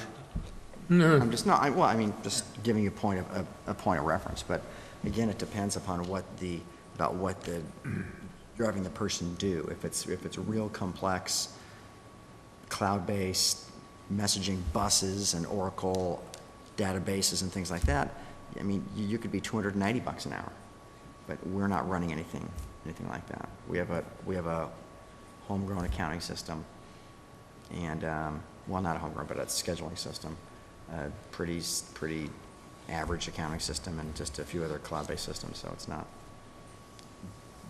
These aren't these aren't MIT PhDs that we're going to call them to do that. So, could we go shave a few pennies? Yeah, but. So what's our direction then to our manager? On the other side, it's worth something when they know you and they know the system. And Liz can call them up and they just come right in and bing, bang, boom, and they just fix it because they know the system, they know the setup, and they know everything. So then what is that worth to the district, right? We've come full circle, it sounds. We've come full circle. Yeah. Again, because not only do the experience, the relationship, the day-to-day workings of Elizabeth, but we also have the fact that they're also a government agency. They are a city. They understand what needs to be posted, the websites and how often, and they understand when we call them saying, we have a deadline to post because of this. They understand our deadlines. So, I again. want to make a motion, Mr. President, that Please. we accept the contract as submitted this evening. Thank you. A second. I have one last, and you have read the contract? Oh, yes. No, Oh, Tarquin. I'm sorry, the attorney has, yes. Yes, I have read the contract. Where I'm coming, okay, put it up for vote. All in favor, say aye. Aye. Aye. Any opposed, say nay. Nay. Let it be known that this passed 3-2. Continue with Brea IT and the current contract as it stands.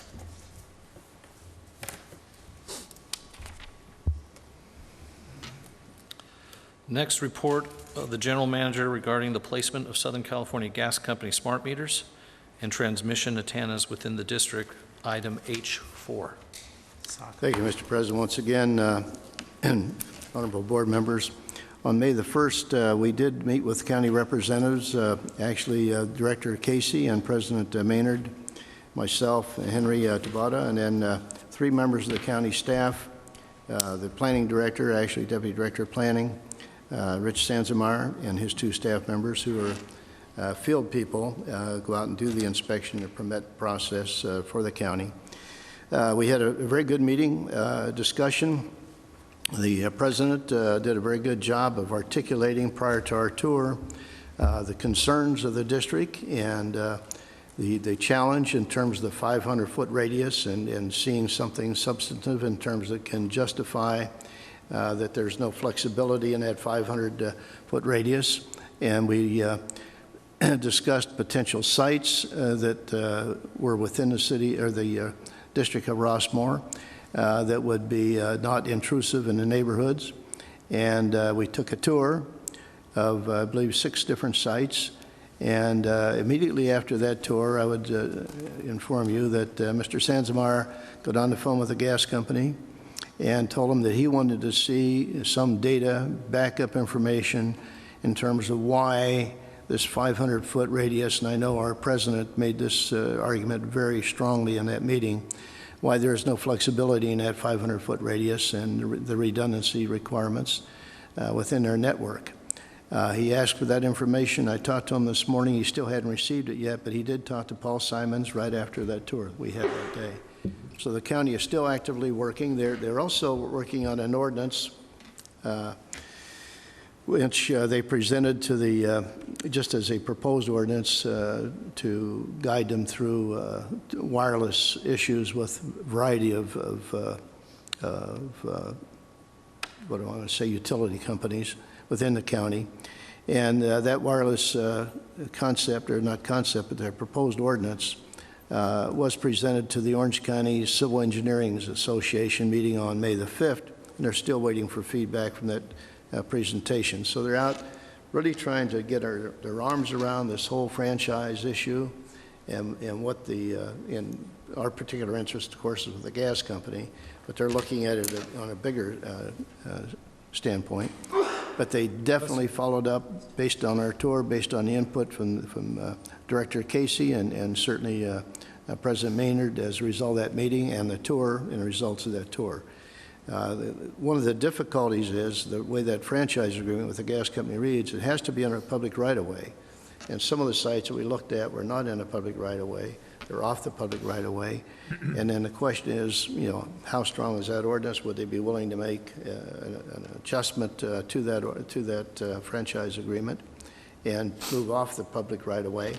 They didn't indicate that the gas company would be willing to do that because of the liability and a lot of other issues, but they were going to explore that also with the gas company. So Rich Stanzemeier said he would get back to me as soon as he heard back from the gas company and keep us informed, but they're actively working the issue. That concludes my statement. Maybe you or Director Casey, who are involved in that process, would want to comment as well. Well, again, I have the same comment when you talk about these circles of influence in terms of it's a very small radius that they're driving. And I think it was Michael Maynard, was saying, show us, all this. I'm not sure the word he used, but some kind of scientific evidence that this is the only way to do business.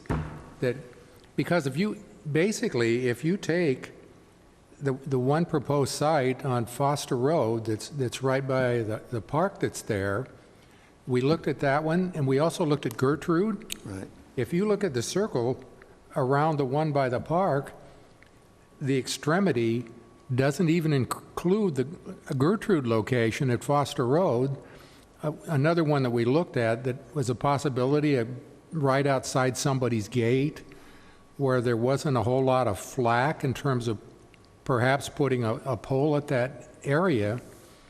But it's, my biggest complaint about all this is you look at areas like we looked at Montecito Center. Right.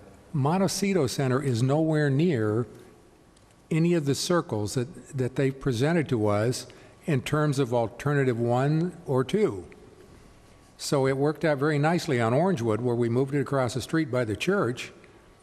But the one inside our community, if they're inflexible about this, it looks like we're up against it, no matter what Mr. Sandsmeyer and the other county officials attempt to do with the gas company on this issue.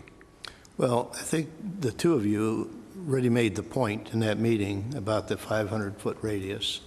And the county was very responsive. They jumped on that right away and got with the gas company, wait to see what the recommendation or the results come back to us, and we'll keep you informed on that. But, they're working the issue. They heard you out, and I think they're trying to do what they can to accommodate our needs here in Rossmore. I mean, I think they got the idea of what we were talking about in terms of the restrictive, especially when we're not allowed to make a pole any taller than, 26 feet? 26 feet. Yeah, that we can't go taller than that. So, that's a restriction. We can't use an Edison pole because of liability and maintenance issues. So, we opened up the arena for more ideas and more thoughts about what we could do, and now they're narrowing them right back down to where we started, is the way it looks to me. Or at least that looks like the attempt. We'll see. You mean Sansamar and his staff, or the No, gas company? no. Be specific. The gas company is narrowing them down. I'm sorry, the county, they're open to most anything. They're very open-minded and flexible in terms of how they think, but the gas company keeps drawing the line on all of these. So if I wasn't clear about that, that's who I mean. Okay. I'll be very clear. I was fortunate enough to be on the tour in the car. That was all the county people. So I had my chance to do as much lobbying for our community as I could. And I'll be very overt here. I basically asked them and sold them on the notion that they're asking us to believe them. They're not giving us any white paper or scientists that we can vet out with our own engineer. And we are asking you to use your muscle and deny a permit until we either get a location that the community likes or until we see that white paper that proves that it has to be there. And in the meantime, don't issue the permit. And they were very hospitable to that action, and that's why a permit to this date still has not been issued for Rossmore. And we're going to continue this fight. And I even jokingly said that, Seal Beach, they put it on the roofs of some buildings, and they charged each year $35, some kind of fee. I will personally write you a check for $35 if you put it on top of that library. I offered him. You did say that. I offered him $35 multiple times to put it over in other communities, and I stand by that commitment. I will pay the county of Orange County $35 per year as long as I live in Rossmore to get this outside. Take one for the team. Anything else? I want to thank Mr. Maynard and Mr. Casey for going in my absence. Good job that you did. I agree. It's amazing. We were so close, and we had 2 polls in the community. And what was that, 6, 8 months ago? Something like that. And this is still going on. And look how it's changed, though, just by getting a little bit of county help with people, understanding our position. And it's amazing now that, who knows? They might choose now one of these new. With 6 months ago, they weren't even looking at these locations, and now people are, I'm looking at some of these photos, some of them are exactly what, Alfred, you were bringing up. Why can't we put it over where we can't see it? And they somewhat prejudice themselves by incessantly planting a pole adjacent to the St. Edward's Church off of Orangewood directly across the street. So necessarily, they want to make it work to that pole. My understanding, that pole is inoperative, but it's planted in cement. So they're making a position. Yeah, no, exactly. Taking a stance, and if they'd have just cooled their jets, in as much as it's technology not operative, you know, weathering in the elements, I'm not going to say anymore. It just speaks for itself. Okay. Anything else? So, no, good job. Okay, we're going to move on to Section 5, a request from the City of Los Alamitos for funding of the 4th of July fireworks spectacular. This is item H5. Thank you, Mr. President, members of the board. Once again, this has been an ongoing activity. It's been very successful in the past. The community of Rossmore has contributed financially in the past, $6,200 a year, and the staff is recommending your approval of this request by the fireworks program, or for the fireworks program. It is in the budget. It's certainly covered in our budget, as has been in the past years. I would motion that we continue to support the $6,200. I'll second. All in favor of supporting our current firework festival, say aye. Aye. Aye. Oppose? Let the record show 5-0 in supporting our fireworks show. Number 6, a ballot and declaration of qualification to vote regarding LAFCO Alternative Special District Alternative seat. H6. Once again, your current board representative to the Independent Special Districts of Orange County is Director Ron Casey.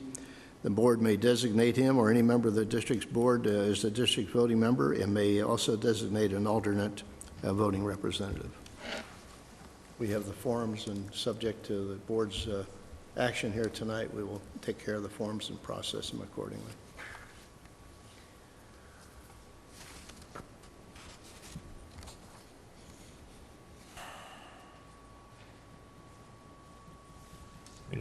So first things first, we vote as a board, though, Yes. correct? So what we're asking to, one, I don't understand. So we need Mr. Casey, when he goes to these meetings, Yeah. is he doc? He's our His vote. doc, yeah. Is doc? I think we have to instruct him how How to vote? That's how it works. Yeah. Okay. So we say you are to vote for the board as vote for Mr. Fissler or Mr. Freshy. Well, then, if that's our current policy, I personally don't see any reason why to change that. So we don't have to vote on that. That's already current policy. So, Director Casey, you are a voting member, and you vote on behalf of our board decision. Yeah, with your direction, I believe, is how that works. But we need to talk. Okay, so now, guys, we met 2 candidates today. James Fissler, who was from the Mesa Water District, who is the incumbent. And then we also have Richard Freshy, who also came in, who is currently, if I'm saying it correctly, he is the president of ISDOC. It's correct. Okay? Yes, he is. And he's seeking this seat with great energy. Mr. Ruth, have you worked with both of these individuals in your past? I've worked with Mr. Freshy over an extended period of time when he was on the Orange County Sanitation Board.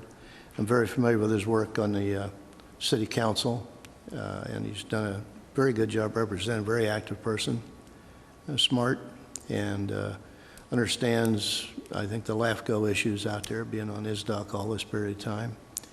And he did have a good handle on the fact that they've changed their philosophy in terms of trying to come in and dominate and tell you how to organize, run your cities and what have you. That bottom line is they're focusing on the vision, which is exactly what John Withers told us. Working with cities, helping them through their issues, but not trying to dominate and control their futures. So to me, I think he's, just my personal opinion, only the fact that I don't know the other gentleman, I think Mr. Freshy is a very, very good candidate and would certainly represent our interests. Okay. Does anyone know James Fissler and have any background on him? He is currently the incumbent. They both represented themselves. We can vote for them, or we also have the option of abstaining. So I'll open it up for a discussion. Mr. Casey, have you interacted with Mr. Fissler or Mr. Freshy? I've interacted with Mr. Freshy, but not to a great extent. He runs the ISTOC meetings very smoothly. He discusses certain issues that are before the ISTOC committee, and he does an excellent job of that. But in many cases, he brings other folks in to discuss a lot of the activities. So I hate to say he's almost like an MC at these meetings, where he has a few words to say, and then he brings in other folks that are currently working on different ISTOC issues for their perspective, and then brings on whoever the guest is for that particular meeting that's going to be talking to the ISTOC group about current events in, whatever area of expertise they represent. So in terms of doing those activities well, he does that, but any real technical expertise just beyond a few limited items, I just don't know him all that well. Can I ask a question? Sure. What does the alternate seat do? It's an alternate. This person attends LAFCO meetings. Do they sit in the room and they attend and they take notes? I mean, what is the role and how does it impact the RCSD of the alternate? Well, they'd be representing ISDOC, right?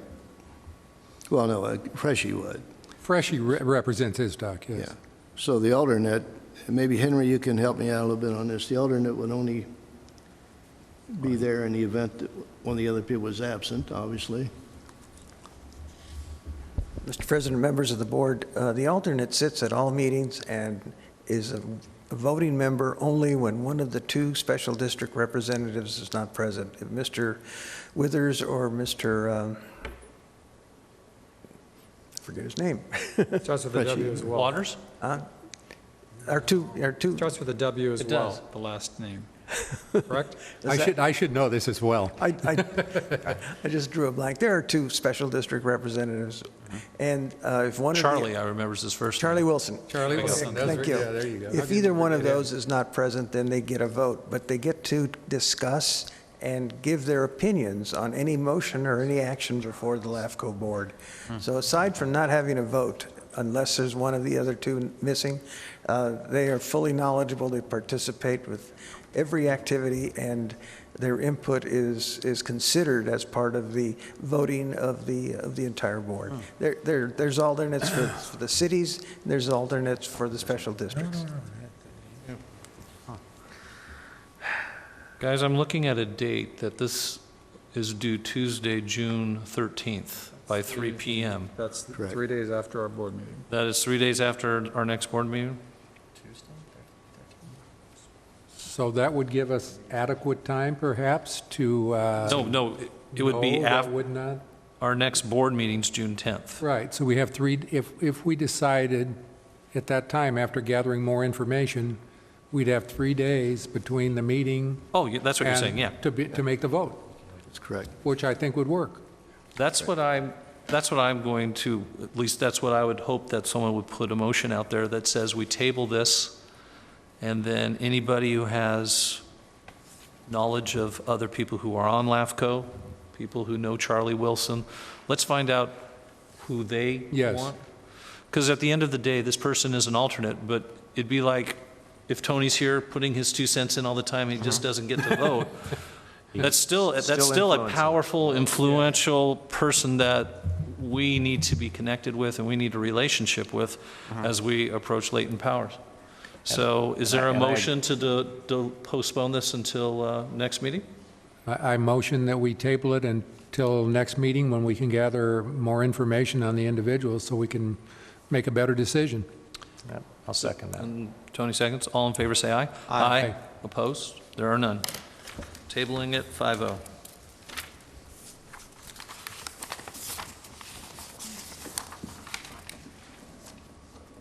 Brings us to section general manager items.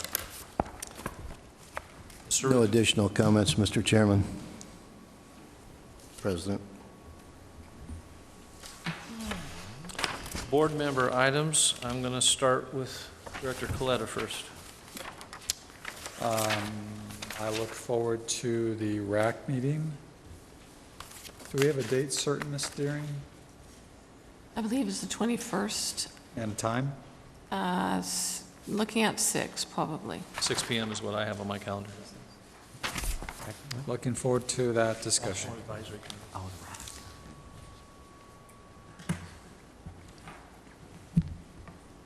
Director Casey.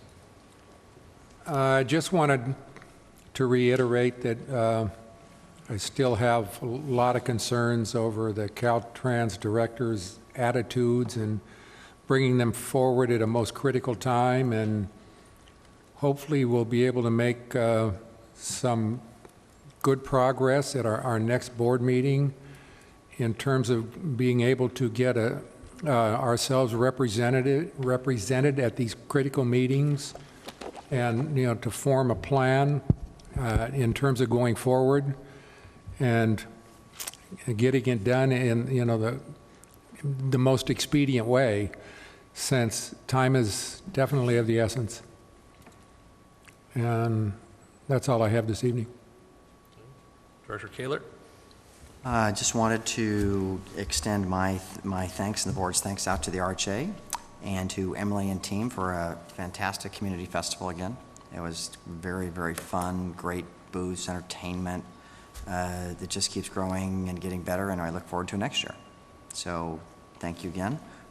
Memorial Day is coming up here in a few short weeks. Please be careful driving through the neighborhood. A lot of kids will be coming back from college. And so we have to be careful about that. And with the recent closure of the Scott Durzo Sports Camp, we should probably expect potentially more attendance at the Youth Center camp this upcoming summer. I know that camp had at least many children, and now they have nowhere to go. Especially for the summer, so I'm not sure if the district is looking into that, but I know they were being referred to the kids' corner, but there's still a void of summertime activities that the camp would have handled. Okay, we'll check it out. Yeah, that's all I have. Director DeMarco. I too was at the Rossmore Festival. It was my whole family had a great time. And want to thank all the volunteers that put that together. It was a very nice festival. Had a good time. I want to welcome our new captain, Jim Rudy. Thanks for him coming out and talking tonight. I want to congratulate both Hopkinson and Weaver Elementary, and I want to thank Principal Aaron Kaminsky for coming out and accepting our proclamation. And that's it. Thank you. I'm last here. We're coming up on a primary election. A lot of people don't care. A lot of people don't vote. But one thing about Rossmore is we tend to vote more, and I want to encourage people to do your research, to vote where your head is, because there are things that affect Rossmore that are up for election. We will have a new supervisor. Fortunately, we have outstanding candidates that I look forward to, whichever one actually replaces Mr. Morlock. So I think we're going to have an upgrade there, regardless of how you vote, but please do. We also have the new state senate. We have been kind of an orphan child of a different district, but now the redistricting shows 2 candidates along with some others. Again, I encourage people to actually vote and take that privilege and right and use it. And again, we also have a holiday coming up here. Please don't drink and drive. Please be careful and keep our community safe. And that's all I have to say. And at this point, we're going to go into closed session. We have conference with legal counsel on existing litigation. Pursuant to Government Code Section 54956.9, Section D, Section 1. The name of the case is RCSD versus Stephen Wickster et al. We also have a conference with legal counsel on anticipated litigation pursuant to Government Code Section 54956.9, Section D, subsection paragraph 2, if I said it correctly. If there's anyone who would like to make a public comment on this closed session, now would be the time. I didn't think so. So, gentlemen, let's go into closed session. No, this one works. Welcome back. The board has just come back from closed session. I will ask our counsel to summarize what has taken place and what actions or no actions will have taken. Thank you. At approximately 9:14 p.m., pursuant to Government Code Section 54956.9D1, as well as Government Code Section 54956.9D subsection 2, the board adjourned to closed session. The board discussed 2 items on the agenda, and there is no reportable action. Okay, thank you. Is there a motion for adjournment? So motioned. Second? Second. All in favor, say aye. Aye. Meeting adjourned.